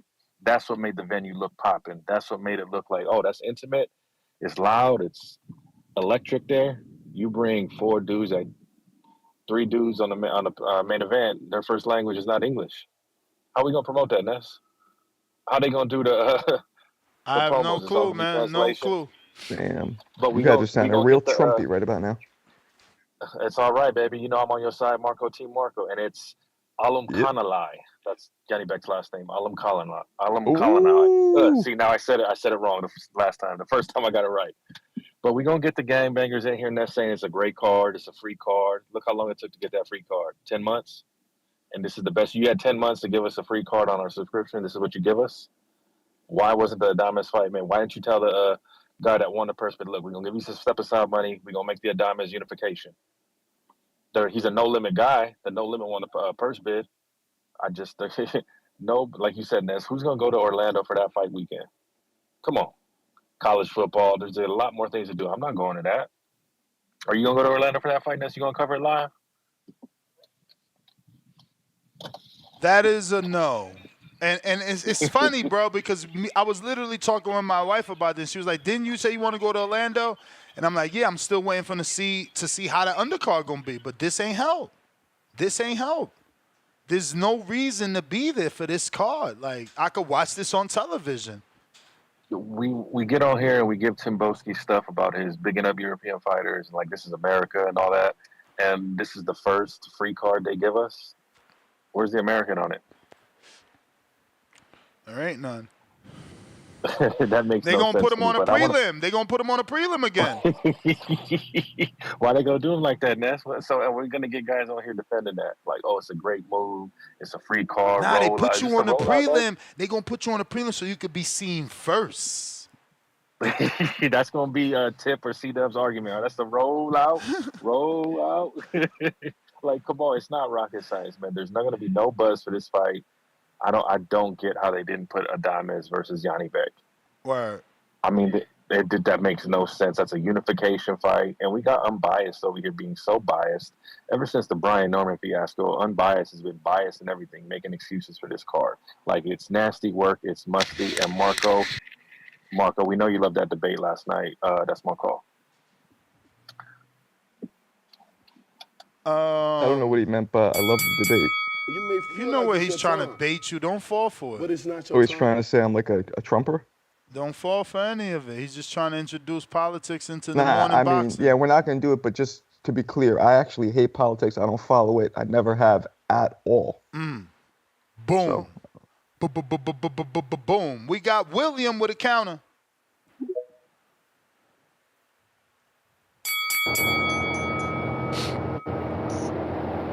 Hey, can you hear me? We hear you. Hey, let me go down the list. I think Canelo is gonna beat the hell out of Berlanga. I think he's gonna stop Berlanga in about 8 rounds. I think Laura's gonna beat Danny Garcia. Because Danny Garcia, his power really didn't translate in the higher weight classes. So I'm picking Laura for that fight. And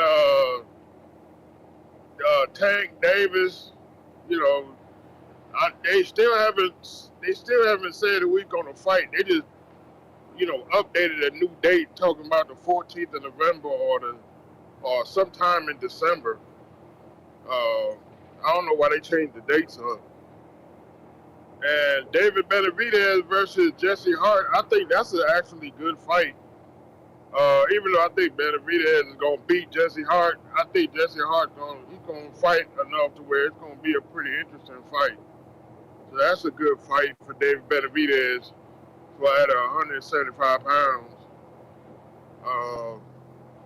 And Tim Tszyu, he's fighting for the belt against some unknown guy.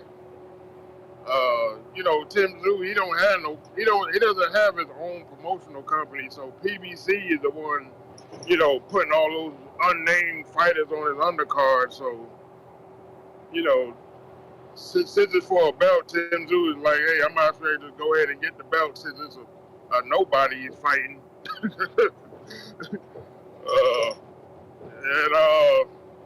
Yeah, that's pretty much all I got. You know, shout out to TBV, shout out to Ness, shout out to Margot, shout out to, I see Troy King is listening on here. Shout out to Troy King. And I'm out. William, appreciate Thank you you, Jay Swift, for as calling. always. Didn't he have Jay Swift vibes? Huh? Didn't that guy have Jay Swift vibes? Jay Swift. I see what you're saying. I see what Little you're bit. saying. I got Sony in Cincinnati says $5 cash app. Vic Jackson or NFL. Omaha is Peyton Manning. All right. Drew with a counterpunch for Baby Joker. And we also got Years of Lurking member for 5 months on that contender level says, if David stopped ducking Morrell, maybe he wins and become a pay-per-view star. Right now, he's an undercard fighter. It is what it is, Ness. Get the big Morrell fight. Man, fuck off, bro. Y'all so hateful. Like somehow Morrell is more popular than Andre. Andre got popular by Canelo. Canelo's payday line has made Andre more popular. There's no way in fucking hell Morrell is more known than Andre, but somehow that's the big pay-per-view fight.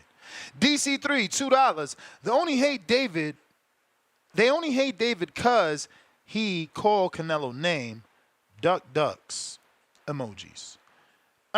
H-Town, David, quote, unquote, beneath the headliner, Benavidez, nasty work. Hate is real. $1 Trillion Dreams, $5. Can and should Benavidez go after the belt Canelo was stripped of? Absolutely he can. And he would be a big fight to William Skull. Absolutely he could go after that belt. Absolutely. Good idea, $1 Trillion Dreams. Good idea. I say get your ass back to 168 where it's hot. The M. Billy fight is big. The Canelo fight is bigger. We'll see how Berlanga comes out of this, whether he's a bigger star or not. And Jaime, the fight is still there. There's nothing I want to see at 75 outside of the winner of the big fight for David. He needs to come on back down. H-Town, $2 more. I told you, Ness. David Benavidez fans are just Canelo haters.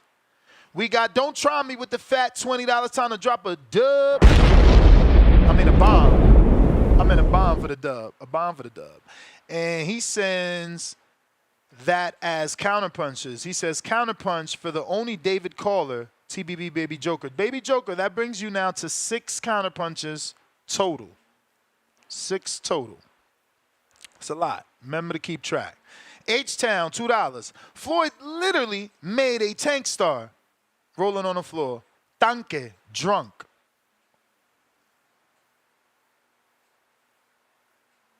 I don't know. I read it twice. I don't get it. Is it a play on Baby Joker? Floyd literally made Tank a star. Rolling on the floor emoji. Tanque drunk. No clue. Saying Tank is drunk? I don't know. No, but tanque is the Spanish version. I don't know what he means though, but you But got Tank is tank for Spanish for tank. Yes. Oh, okay. La Lose 253. I guess he meant Tim Zhu, still trying to become a U.S. breakout star. Shaking my head. Could have done numbers in Australia. Show gonna flop. Another fat $20. Time to drop a bomb for the dub. Shout out to Voris, $20. Ness, we understand the frustration, but you've been married to the game for a long time. Maybe it's time for you to learn how to love boxing again. You have a voice that reaches, and people will take this the wrong way. I need you to tell me exactly how they're going to take it. I mean, because I want them to take it like this is not good programming. Not only is it not a good card, it's not good television programming. It's just not. Mr. PBC, King Counter, cutting the line. Leonard Sterling, $5. PBC struggling financially. No Limit has the rights winning the purse bid. Drop it on stablemate event. Works for them. World title costs PBC nothing. Garbage. H-Town, $5. Shout out Tankless Giving, Tank Excuses, Tank Palations, Tank Dration, Tank 35ers, Tinkerbells, hashtag Tank Glazing. Jeez Louise, it's a lot, brother. King Counter, PBC. Yeah, man, it's crazy when people hate, they donate, and they also can't spell. But I think it's crazy you said that, Ness, that no one was talking about Dave Benavidez yesterday. I do know Shakur's hand being broken was a big topic, but I definitely called in and said Dave Benavidez versus Jesse Hart is a decent fight, knowing that everybody else in the UK at 175 is just hiding away. So it shows that Yard hasn't announced. Yard has not announced the fight, my brother. Not announced the fight. Well, what was the top like 100 fighter? Say again? Someone in the rankings of like 100 and 175 last time. Like it was a barn burner. So my thing is, the Tim Tszyu fight is good. Obviously, if you think it's not, you're smoking. If you're not looking at the big picture of him getting a belt at 154, him also wanting to fight Bud. I mean, he's coming off of a loss, straight to a belt. He had his head gashed open with a knife from Fundora. So, I mean, it's a decent fight. I mean, you got to look into the repertoire of these fighters he's fighting. I mean, the dude is good. He's not you can't go in the ring and beat him. So, I mean, I think it'll be a good fight. Again, I never said it was a bum fight. I never said it was a bad fight. I'm saying it's a fight that no one in America is going to be able to relate to. It's a free U.S. prime show without any U.S. star, let alone U.S. fighter. The 4 fights that are announced it's an alphabet soup, my brother. That's all I'm saying. I never said Johnny Beck don't got a title. I never said that Zoo ain't fighting for a title. It's an alphabet soup. Okay, an alphabet soup, just like Shakur's he just pulled up the main event for it. So what are we getting for that? And guess what? Shakur was actually finding someone you could pronounce his name, Cordina, Joe. That's very similar, especially Joe, like Joe Smith, like the common Joe, like John Doe. Yeah, that all works, you know. I thought he was. But if you're talking about Artem, remember that the common denominator is there was an American in that fight. In these fights, it's an alphabet soup. It's alphabet soup, but George Cardina sounds like a fucking bar somewhere, man. And you go get wings and shit. Like, my bro, does Cordina sound like Ali? You're gonna go Joe Cordina some happy hour specials and shit, man. Like, I don't even know this dude. Like, really, I knew about the dude. People telling me he's gonna get knocked out. My man, does it sound like Johnny Beck, Ali Malakuli? Does it sound like Andriy Milikolovich? Does it sound like Bakram Mulatayev? Hey, Does man. it sound like Tim Tszyu? No, Proportion it large don't, matter. man. No, it don't. It sounds like Shakur Stevenson. Yeah, Americans can relate it to sounds like Shakur Stevenson. Stevenson. We know Shakur Stevenson. We don't. People aren't clamoring for George Cordina. So let me get back to where I was trying to finish because I'm trying to unravel your narratives. That Top Rank obviously dropped the ball for that dude. No Limit dropped the ball for that dude, but they still gave the ball back by giving him a belt after a loss. Bro, who cares about that? We care about what we watching on television.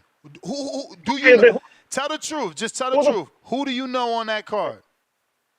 I'm talk over my King Conor, then. Huh? Yeah. I can't. Undercard. You're breaking up. I'm breaking up now. You're Who good. the fuck was on Cordina's undercard? I mean, they had a big undercard. Remember, they were charging $15 for that shit. Who the fuck was on it then? I would have to pull it up. I have to pull it up because you would have to not know about it because you don't pay attention to it. What you So that's mean? my We fault, we man. did a whole show on that undercard. Get out of here. You do got Is another. that? Huh? You don't even know who the people are. You got to pull shit up. Of That's course. my thing, man. You Like, expect me to except for remember? this You expect me to title. remember his entire card, bro? Like, remember that Shakur's card is not Shakur's card. Shakur's on the undercard of Bivol and fucking Beterbiev. What are you talking about? You may feel like it's your time. You trying to act like But it's Shakur not your Cordina was a time. main event the way Zoo and Mulatayev is. No, the main event was an undisputed fight. So you got your shit all fucked up. Hold on. You need to fucking listen. People were paying $20 for Shakur and Cordina. Nobody was paying for that shit. They was trying to get you to pay for that shit, and I was advocating don't buy that shit. Like I'm advocating that this is a bad card. You got to tell the truth. You need to tell the truth. You need to stay up that fucking weed. That's my fucking call. You just upset. My man's name is Mr. PBC. He's mad that PBC dropped the ball, so he's calling in to defend. Don't nobody give a fuck about your alphabet soup. Fuck out of here. Bunch of dudes that nobody even talk about ever. Who the fuck calls in here to talk about Johnny Bet? Yeah, I mean. And who the hell is Andriy Milikovic? The hell out of here, man. Garbage ass shit. They got to get their shit together and program properly. God K, $5. Is that video of Tank putting paws on Montana? Love old or new? That's old, champ. That's in Kevin Cunningham's gym in Florida. That's I should old. do a video on that. That's old, bro. This is old. We actually held the Border Wars here, for those that don't know, in that very gym. Shout out to Coach Cunningham. Excuse me. Jesus, $2. Hart has 24,000 followers, and that's David does better numbers. Oh, you talking about Morrell? And I'm not saying that he don't. I'm not saying that he don't. You know, but Hart isn't the danger of a Morrell, you know. Mo the Man, $5. Why doesn't the PBC have known prospects other than Kermel? And that ain't their prospect. Top Tank has a lot of exciting prospect. I guess he meant to put Top Rank. Has a lot of exciting prospects, contenders that are young and don't mind free TV. Again, man, it looks like Al just been busy with other things, man. He ain't been really signing like that. You know, Elijah Garcia is the only name that really comes to mind in terms of prospects that they got on the PBC side. And they were rushing him, you know. He got into that title shot very early. I can't think of anybody else. Trying to think. Yeah. Prospects. That's going to be tough. I'm going to need more time. But they don't have it like Top Rank. Obviously, Top Rank, you know, they develop, and that's what they do best. They develop fighters, and then they eventually go somewhere else for the big fights. You know, we got to tell the truth. We got Gallo Fino, $5. What's good, TBV? Saludos para mi abuelito Blanca Estella. She's rooting for Canelo always. Mexican flag emoji. Salute. I'm about to light up. Well, that means hello from my grandma, Blanca Estella, right? Yep. Yeah, my Spanish is good, baby. Yep. Salute, Gallo Fino. Let's see here. Baby Joker, you got those 6 counters, and you are not there. Lowe's think he knows Boxel. Nah, Low knows boxing. Come on. Don't play him out. No, he don't. It's my man. You gotta unmute, my friend. Yo, Nestor Gibbs, top of the morning. God bless you, brothers, man. You and Marco. Amen. Yo, first off, Nestor, I want to make something straight, bro. I know you say historian is not your lane, so let me educate you. Edgar Berlanga, you can't put him on the top 12 list. Just like Marco always says all the time, you got to wait till these guys' career is almost over, because I don't want to make it seem like I'm shitting on Berlanga, because I'm not. His career's not over yet, bro. And we talking about top 12, right? We have a lot of fucking guys that became champions. Guys that wasn't even on that list of Puerto Rican greats. Sammy Fuentes is better than Edgar Berlanga. Jose Pedraza goes ahead of Edgar Berlanga. Juan Laporte, Esteban de Jesus, Jason Sosa. Come on, man. Alberto Machado. How you gonna put Edgar Berlanga on a top 12 Puerto Rican list? Damn. The only one that's no. Let me get my call. No, bro, nothing. I won't be able to remember it. But go ahead. You got feedback. I'd rather not talk. All right, Edgar Berlanga is not a champion yet, bro. We're talking about an all-time list. To put a guy on an all-time list, you got to have some form of accolades. If Berlanga beats Canelo and goes on to have a decent run, then we can talk about it. We can't be putting guys that's active on an all-time list. You could do it with Canelo, because Canelo's career is winding down and he's done so much. But to put Edgar Berlanga on the top 12 all-time Puerto Rican list, that's disrespect, bro. Damn. John Ruiz is better. Got a better career than Edgar Berlanga, my nigga. Yo, you put him on a top 12? No, yes, Marco. That's what he did. Get the fuck out of here, bro. This is what I'm saying. The ignorance from people and the lack of comprehension is just so sad. It is running rampant like an epidemic. You people need to protect your children from the stupidity that is out there like a plague. It infects your child's brain and doesn't allow them to comprehend simple English words. I never once said Edgar is in the top 12 list. Not once. I read Dan Rayfield's top 12 list. So 2 things he's wrong. Coming at me all stupid about a list that doesn't belong to me, telling me I'm missing Puerto Ricans. It's not my list. Listen to the show. Comprehend the words coming out my mouth. Don't get called stupid for acting stupid. Second, I never put Edgar in any list. I read the list when we got to number 12 and realized that number 12 got in there for beating one Mexican who he went on to lose to 2 fights later in a vacant shot. So the first fight that gets him in the list was for a vacant belt. He defends it twice and loses to the same Mexican. Mind you, the dude had 20-something losses as it is. So I said out loud, this is like a Salido dude where he's getting in here after all these losses for the win that he got. I could see Edgar getting in if he wins a title. But the dude is too stupid. He wants to poke his chest out and tell us that he knows history. But what he don't know how to do is comprehend. But I bet you he know how to take that ass whooping he just got nice, like a grown man do.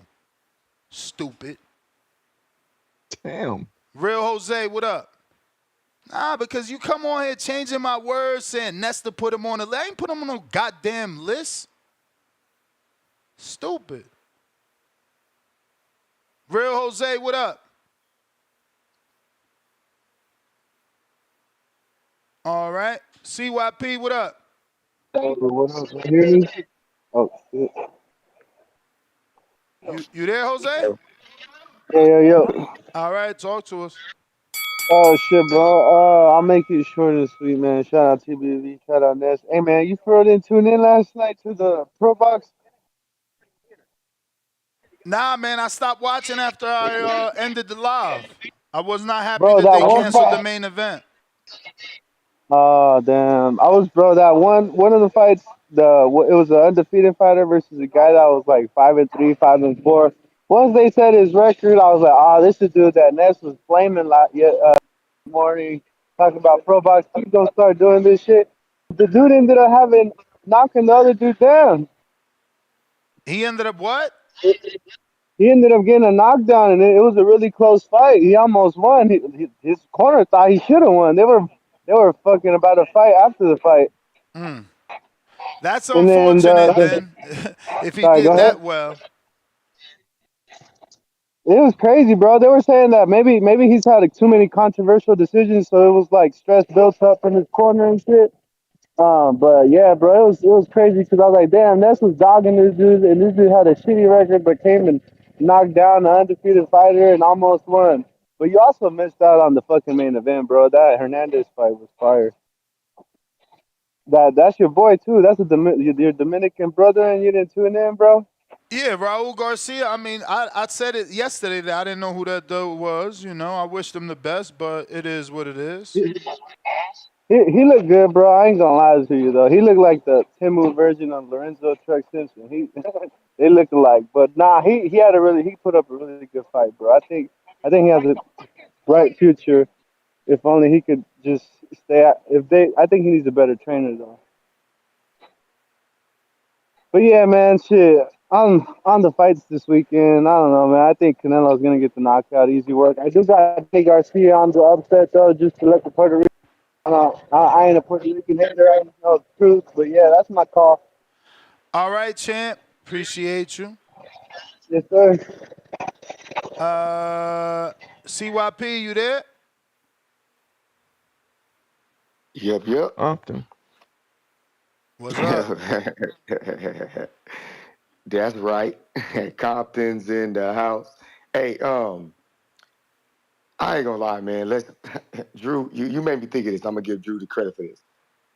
If y'all watch a lot of YouTube, you know there's like a lot of shows where women be complaining about men every day, like every day. God damn. Right? Then you got men complaining about women every day. God damn. I start to realize that that's what we do here, but we do it for boxing. It's like boxing is that dude who won't treat you right. You know what I'm saying? Who keep cheating on you, but you keep taking them back. So you come to a space to complain every day, right? Oh, and then I'll call in and be like, man, all men ain't bad. It's you. You the problem. You the problem. It's like that's what I do here. Because I understand how boxing is. You know what I'm saying? I pick fighters that I like and I try to watch as many of their fights as I can. So I know they ain't gonna give me every fight I want all the time. Shit. I just want to see the dudes fight. I don't give a shit. Like that's just how I'm a fan of fighting, period. I don't give a fuck who you fighting. If you in the UFC and you John Jones, I'm gonna tune in. I don't care who John Jones about to beat up. It's cool with me because I'm a fan of that person and I'm a fan of overall boxing. So you tell me about somebody else, I check him out too. But I'm starting to realize, like, Drew, you call in literally like a dude with 3 baby mamas. You can't get none of them to act right, and you complain about all 3 of them every single day. I'm gonna start giving y'all like female names because that's what y'all be doing. And I ain't trying to be disrespectful. It's kind of funny because if you think about it, it's true. Every day there is a complaint by a grown man on here about boxing. Every single day. God damn it! But that's what it was created for. Because I don't know. We didn't have a place before this to like go and express our frustrations or celebrate. It just feels like it's more frustration because the sport is in this weird lane. You know it ain't in the best lane. Come on, CYP. Come on. You know Canelo should be fighting David. You know the Tank should have fought at least one unification. I mean, there's so many things that we know should have happened. It should have already happened, even with the promoters needing to make their money and marination and whatever it is that has to happen for everyone to be happy. There's been plenty of time for that already. In multiple fights that we want, you know, the buildup has been there, and they just dropped the ball over and over and over again. Look how many of us are frustrated that Brian Norman didn't take 1.7. I mean, we just don't ever, they don't ever get it right. And whoever they is as a whole, but like, they don't get it right. Like, look, we thought we were going to get Jerron and Norman. And look, even on that level, we can't get it right. So And if it imagine, wasn't for imagine when they get bigger, man. It's just like, yeah, we complain because these fuckers can't get it right. Why is it so hard? Like, I want to talk the way the older heads talk. Like, man, in my year, everybody. I want to see that shit too. Give me a run where I can say, man, my year, everybody fought everybody. But I stole your time. Hey, go it back. Yeah, if it this what wasn't I for want to do, right? Turkey Al Sheik, we wouldn't have got Usyk and Fury. Hey, Or want y'all Bivol to better do be. this. I want y'all to do this. You know what? I'm gonna do it when I hang up, but I want somebody else to do it with me. Go back and look at Mike Tyson fights, his resume. See how many fights he gave us that he wanted, and see how many fights he gave us that we didn't, right? And then do a guy like Floyd in this era. How many fights did we want? How many fights did we didn't? And then go back and do an Ali. Do all them dudes, because old head's always talking about, oh, this nigga, please. I think if a dude fought 50 times or 60 times, he did not give you 30 fights that you wanted. Half of the fights you didn't want, 40 of them fights you didn't want. It's like, old heads always lying. They're always lying. There ain't no way in hell. Evander Holyfield gave you every fight that you wanted. Stop the cap. Lennox Lewis got 40-something fights. He didn't give you all the fights you wanted. Like, some of them just don't want to remember those, so they only talk about the good ones. So I think that when the time passes, we gonna talk about the good fights that our fighters gave us, and not the ones that we didn't want to see when we were actually involved in their careers. Last thing I'm gonna say, it's 50-50. It's their fault and it's our fault.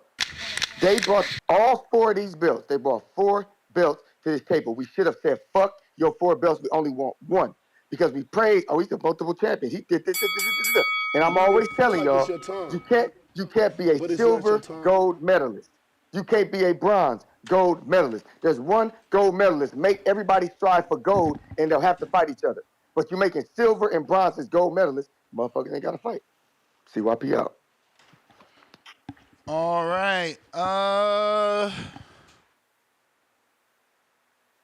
H-Town, what up? Baby Joker, you got 7 counter punches now. 1 from Optimus Prime. What up, Ness? Can you hear me? Yes, sir. H-Town, baby. Hey, CYP's right in a sense, but he needs to remember it wasn't 50-50 fights we wanted, but it was at least top 10 competitors we got in their career that they fought. They fought at least 10 names that were at the time competitors and were known.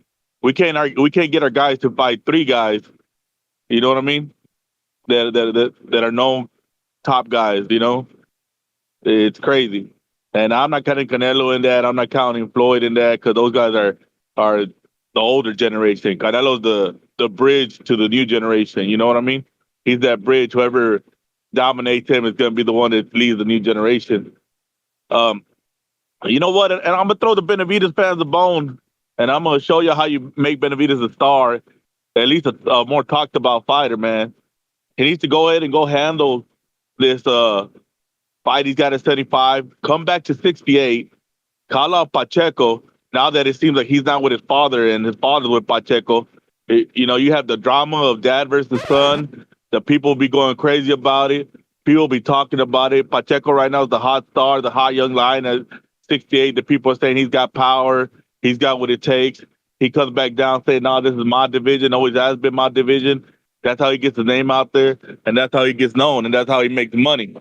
Other than that, man, he ain't got no other avenue. He needs to come back down to 68 in this. And I think Pacheco, y'all call me crazy or whatever, man. They could even be like, Pacheco could even be like, hey, man, I used to let you get me in sparring out of respect for your dad. You know, I was going easy on you, you know, out of respect because your dad's my trainer. They could sell this. They could make money on that fight, Ness. I mean, I don't know what you think. Call me crazy, man. But to me, that's Davis Avenue of becoming a star, becoming one of these guys that, like, you know what? He don't need his dad, man. That man's his own man.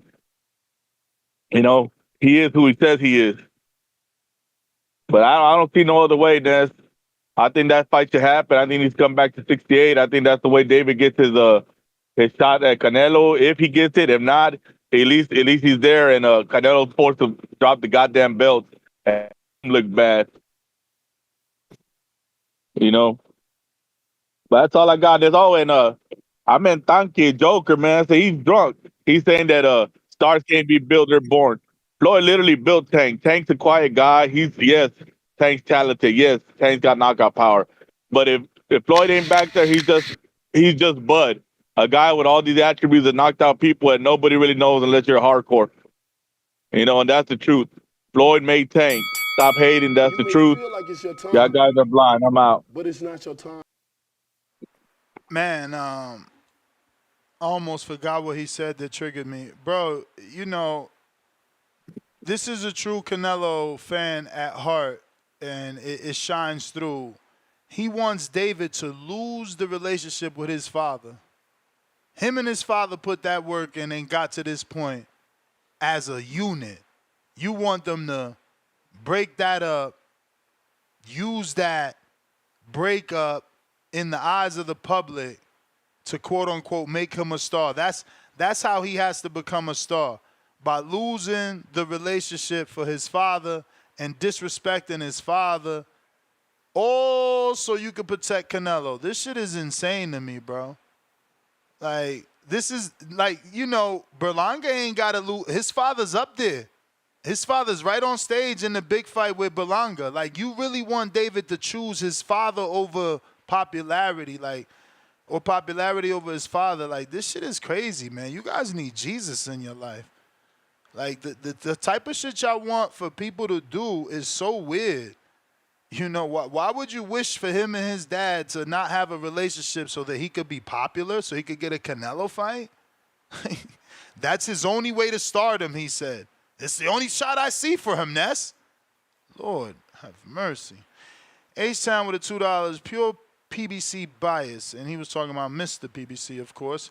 Dario Lira, $2. David said he's on the Spence undercard, 12-2. I mean, these dates are changing daily, boy. Voris, $2. Ness, CYP said it best. Let's love boxing again. Yeah, sure. You send me some money so I could go love it in Florida, pay for the hotel to watch the Alphabet Soup. See if that's going to happen. See how you going to feel. Keem the Dream, what it do? Keem the Dream. Yo, can you hear me? Perfect.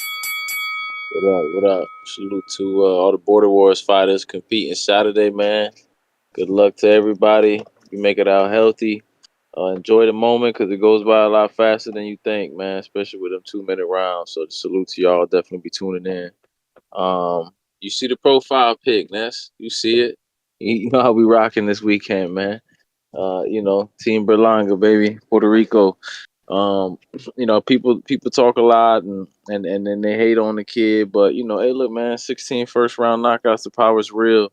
They want to say, oh, he got dropped by Cosedes, but people forget he shut the man's eye with a jabbed his face off for 9 rounds, and was still young in the game and was getting overly aggressive at the end and got caught off balance, man. It was a little flash knockdown. He got right up, he wasn't hurt, and continued pressing forward, man.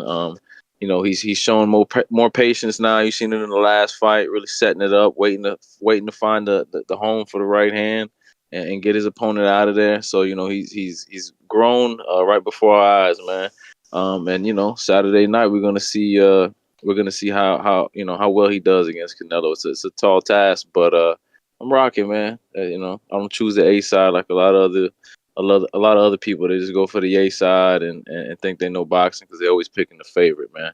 I'm rocking with Berlanga. I'm rocking with Danny Garcia. Look, man, Lara ain't what he used to be. And even if he was, at the end of the day, bro, people forget Danny came up in Philly. What's the Philly style? This guy's been fighting against the Philly shell, fighting against slick fighters since he was 10 years old, bro. He's got some of the best timing in the game. He's got the power. He's slick himself. He's got great reaction time. Danny's coming out on top in this one, man. I'm a fan of Lara. I like what he's done.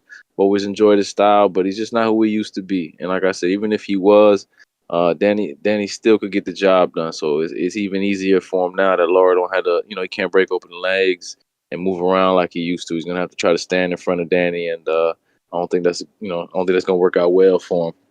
I'm excited for the fight weekend. But Ness, bro, why you doing this to the Caribbean Royale, bro? Why are you doing this on here? Why is you people come to this show, to the big platform, you get tons of listens, you're very influential to people. I'm always constantly hearing people take your talking points or use the same type of debate tactics that you use or say the same things you say, and then you get up here and you poo pooing on a good card, bro, just because of the names, because of the TV programming. About the styles, how about talk about how the style matchups are very, very TV friendly. But You Keem, got how two is Good fights point. someone? where guys are Good coming point. forward It's not a and they're good gonna throw a point. ton of punches. It's not a good point because how is the You may average feel like it's boxing your fan time, gonna know a but it's person not your they time. don't know?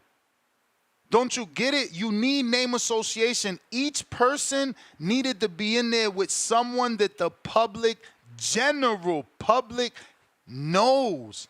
There is Bro, zero they know association Tim there. Zoo. They know Tim Zoo. They know his father. He's the son of a legend. Yo, I'm about to Nah, They but Google. know it's I'm gonna Zoo. this Google Tim Zoo and show you They know his Tim this search. fight Zoo. They know this his card's for the father. They know when he hardcores did the though. Zab. They know Zoo. They saw him in the bloodbath versus Fundora. Yeah, Johnny nah, Beck fought this on Top Rank, bro. He was on ESPN. Bro, those numbers yeah, ain't even released. That was a pay per this view. You sound so like Come such a on, no, you hardcore right shitting on. now. No, I I you're tell a get you that the hardcore. names are hard to pronounce. I get it might not I be for tell you all the Janabek could casuals or fight, easy and to draw the casual in. But that's where you you watch come in and Janabek tell us fight about the once, you remember. styles. Tell us about the championship matchups, man. Tell us how these are. Yeah, it might not be the best in name association, cool, but these are good. I'm in the building, bro. I'm upset you're not coming to the Caribbean Royale. I'm in the Hell building. no. I thought for Hell sure no. we was hitting the stadium. I thought for sure we was hitting the stadium club. Nope. I thought it's going down. Nah, you Caribbean kidding me? Royale, that's the spot. Are you hearing the 4-card lineup they got? This shit Come alphabet on, soup. man. It's No. like it's going down. The Caribbean Royale. Come Nope. on, man. Nope. Nope. This is Nope. terrible. Stop. This is Stop. terrible, Stop bro. doing what you're This is doing. terrible. Cause you know it ain't right. You know it. This what I'm saying. We cannot like CYP's excuse of go down Mike Tyson. Bro, so the sport has been broken forever. We just gonna allow it. We conditioned. I'm not conditioned. I am No, not. Yo, I agree with what CYP saying. I get what he's CYP saying. We don't CYP always gave get me the fights we the best want when we name. want them. Martin Luther Not every Gibbs. He gave me the best name. I'm not standing down. Martin I'm Luther not standing Gibbs. down. No, listen, listen. I get what he's saying. We might over the course of a career, over a period of time, we'll get the fights. We don't get them back to back to back to back. The Four Kings era wasn't in a year or two. It was over like a 6-7 year span. My And if you dude, we watch the Four Kings documentary, you see all the interviews of them, bothering Sugar Ray. When are we gonna get the Hagler fight? When's that fight gonna happen? He looks right in the camera with that big old smile and says, "When there's enough money in the fight." This is during the Four Kings era. They're talking about not enough money. Yet they say today is the only time it happens. You know what I mean? Years and years we waited for they waited because I wasn't even born yet. They but waited for Keem, all them fights to happen, bro. You're And saying people were no, complaining then. Keem. All you're doing is giving the same excuse CYP said. Well, it happened back in the day. Why y'all complaining? Boxing always been like this. I don't care. It's gotta change under my watch. You said it. I got a big ass platform. I'm not about to allow these motherfuckers to keep selling us garbage. It's garbage. I don't give a fuck No, it's about the not styles. garbage. You said they're Listen to good me. fights. You Listen didn't to say me. you said Listen to they're me. not bum Listen to me. fights. Listen to me. I You said don't they're not care. bum fights. I don't care about the styles. My girlfriend cannot relate. Her brother can't relate. I cannot introduce casuals to this. Casuals ain't gonna stumble on She'll this. go with you and she will enjoy watching the Man, fights, you just like my terrible. wife You would. terrible. Just because she don't know them, I she mean, gonna go with us, right? the Because we got good majority of wives fights like aren't for that, and they casuals. gonna go, damn, these some exciting ass fights. These dudes in here going crazy. So That's what boxing's here goes about, man. here goes your Google search trend. How long is this for? This Here we says go. All right, bro. I appreciate the time, bro. you got it. Interest over time, and they got this here for what? September 11th. Okay, this is only a day, so we're gonna do longer than that. We need to do it from what? Past 12 months, right? That's fair enough. That's fair enough. Bro, this dude looks like he's on the hospital bed. What is the word I'm looking for? We need to resuscitate his ass. Look at this. Does that not resemble a flat line? Is this not a flat line? Wait, what is that exactly? What are you looking? It certainly could be predicted as a heartbeat, but that beat has not come back. Where's the beat? It's gone flat. Just saying. So don't say Tim Zoo's a star over here. Don't say Tim Zoo is known. He's not known. He's not searched on Google. like, and I love Tim, man, but he not ready yet. You got to put him back in the oven. It ain't ready. That turkey not ready. Y'all tripping, man. I'm not poo-pooing on nothing. I want better for us as a community. I want better for the Caribbean Royale. They deserve better. They deserve better. They've been putting on. They had better. They had Berlanga and Jake. What the fuck is this? They wildin'. No way. Stand up, man. Stand up or fall for anything. We got Baby Joker. You got now 8 counter punches because Gervon done sent you one. He ain't even call in to claim none of these shit, so. Why does he have so many counters? I don't know what the hell he said. Gervon counter. Gervon, my man. He's back. What's going on, Marco? Hey, shout out to you, man. Justice for Marco. We still ain't got that. Hey, but shout out to you for being a stand-up guy. Look, man. I actually just called back in because I played it back, Ness, because you went off about I never said nothing about money. Now you said you deserve 10 times your last pay minimum. That's what you said, and just like that too, 10 times minimum, like that. But I mean, I proved my point, man. I said David deserves 10 times minimum. Yeah, when the whole argument came up, when you said why is he gonna backtrack, and you said when you able to beat all the top guys in your division, you're not supposed to backtrack. You only go forward, and as a matter of fact, you're not supposed to do nothing unless it's 10 times your last pay. I don't know. That's what you said. Yeah, send me the clip. That don't sound like me. I got you, Ness. I don't be with the lies. But I don't know. You still ain't send a video of yourself, so I can't authenticate that you don't be with the lies. I mean, everybody see me on camera on back call, but whatever. Hey, that's a different story. Look, man, Ness. It's crazy that these dudes are calling in. And a matter of fact, speaking about that, I think even you scared, Ness. I don't think you want to see me at Border Wars, but whatever. We can see something about, maybe some. Why wouldn't I want to see you when I'm the one begged you to get on the card? Then I'm the one that went out his way to try to make an August card before this card. The one that don't want to be seen is you.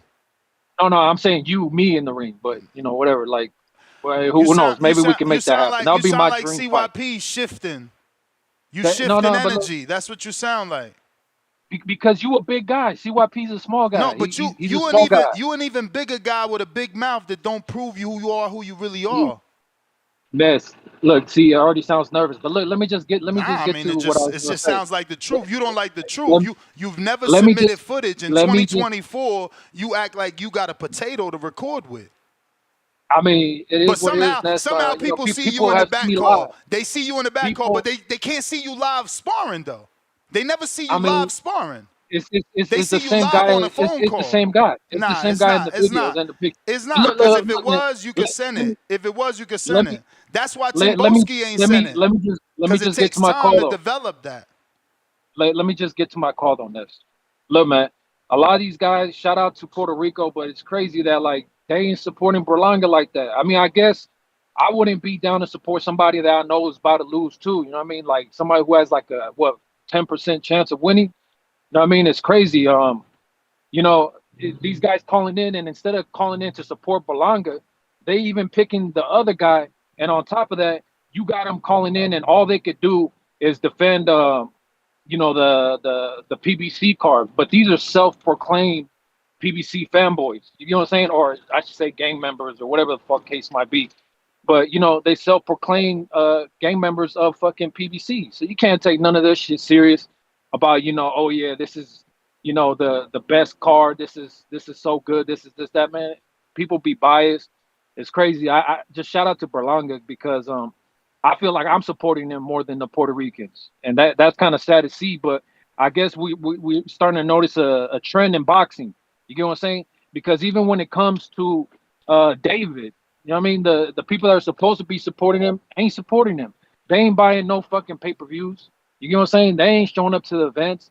Like that's another guy who backtracked. How you go from a pay-per-view star to now being an undercard to a guy like Tank Davis, who is, by the way, one of the faces of boxing. But you supposed to be a what is it now? 3-time fucking champion, pay-per-view star, the Mexican monster, all this other shit. People don't support him, man. It's kind of sad to see, and it's fucked up because I buy his pay-per-view. One of the guys labeled as his hater. You know what I mean? But don't worry, I'll keep You may boxing feel alive. like Shout it's your out to you, time, Ness. but it's I not don't your know. I time. think Javon's a lack of listening. I mean, I heard people calling in picking Edgar, and he's saying that he's not getting support. That seems strange. What up, BBC? It was good. Yeah, I mean, I, like I said before, I think the fights are pretty decent.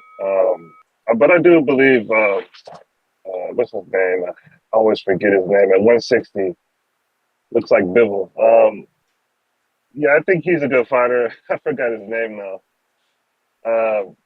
But the reason why he's not getting what he wants at 160, he's not. He has 2 belts, I think.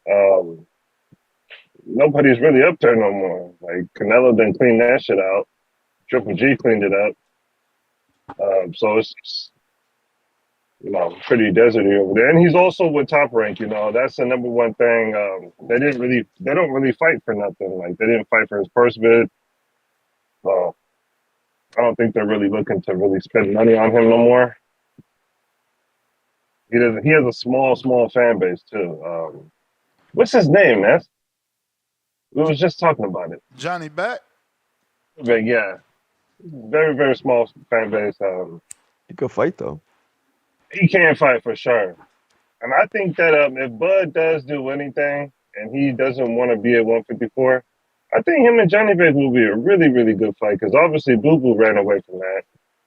And I don't think Bud really wants to beat up on Boo Boo. Boo Boo needs to go to counseling. The last beating he had was pretty severe. He looked like a squirrel in there getting shot by a pellet gun. But yeah, man, I think the Canelo fight is definitely going to do big.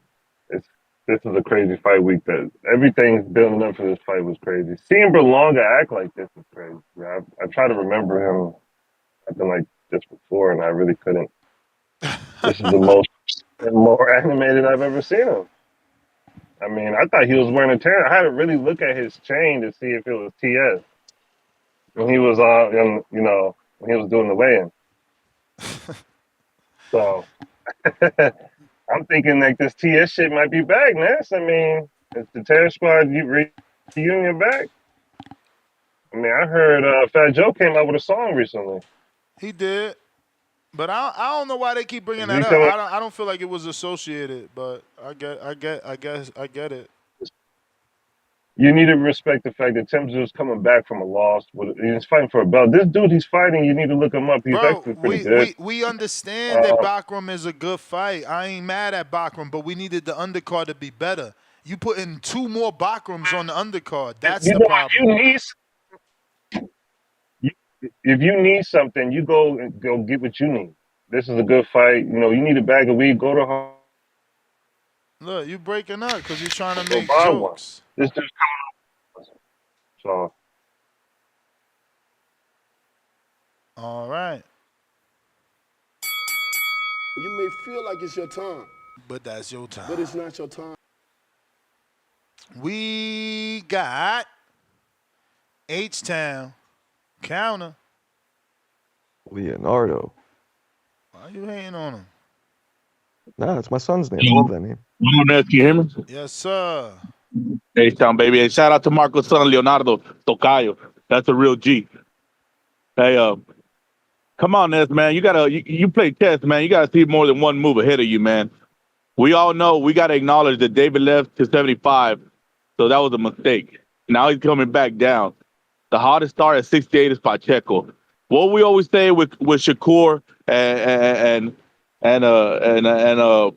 what you mean, his little best friend. Bro, nobody chose they popularity over their father. Only you are being sick. He ain't choosing it. Hey, bro, Senior and Floyd did it, and they're back together. That don't mean he ain't your dad. That don't mean nothing. This is business. You gotta learn how to separate business from family, bro. This is business. This is how you get ahead. You need drama. David needs drama. This drama will sell, man. People want to see it. They could sell it up for the cameras.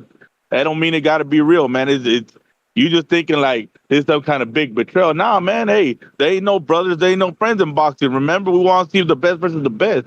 He come back down to 168. He needs to get the hottest star at 68. Who's the hottest star at 68 at the moment? Pacheco. Hey, take little brother to take. Billy, you just a hater and you want to see a No, family no, no. broken. You want to see a You family soft. You broken. soft. And you're thinking You emotionally. want to I'm see a thinking family business. broken. You thinking with your You emotions. want to see a Oh, my family daddy ain't gonna broken. like me. My daddy ain't You gonna want like to me. see a No, family fuck that. I'm broken. there. I'm gonna beat your ass. You I'm gonna hate beat your David ass. so bad. You want him to I'm not there. have a relationship with his father. That's what you No, do. man, he's still gonna have a relationship with his dad, bro. You tripping, dog? Just because you get a different training don't mean he ain't your dad no more. What the hell, dog? That's crazy. Why don't you ask Y'all that Canelo to emotional? record Cause himself hey, and his father asking for the Canelo, David fight Canelo's and going to Canelo Bud saying he next. never Hey, talking to his Canelo is father no going to more. Bud next. So that gives Exactly. time David to come down and fight Pacheco Exactly. and get his name hot at 68 again. You know, Exactly. he's going to Bud next. Well, doesn't You Benavidez got have to other trainers coming in, like helping him out? Marcos, can we agree that drama sells? I mean, yeah, I don't like it, but yeah, it does sell.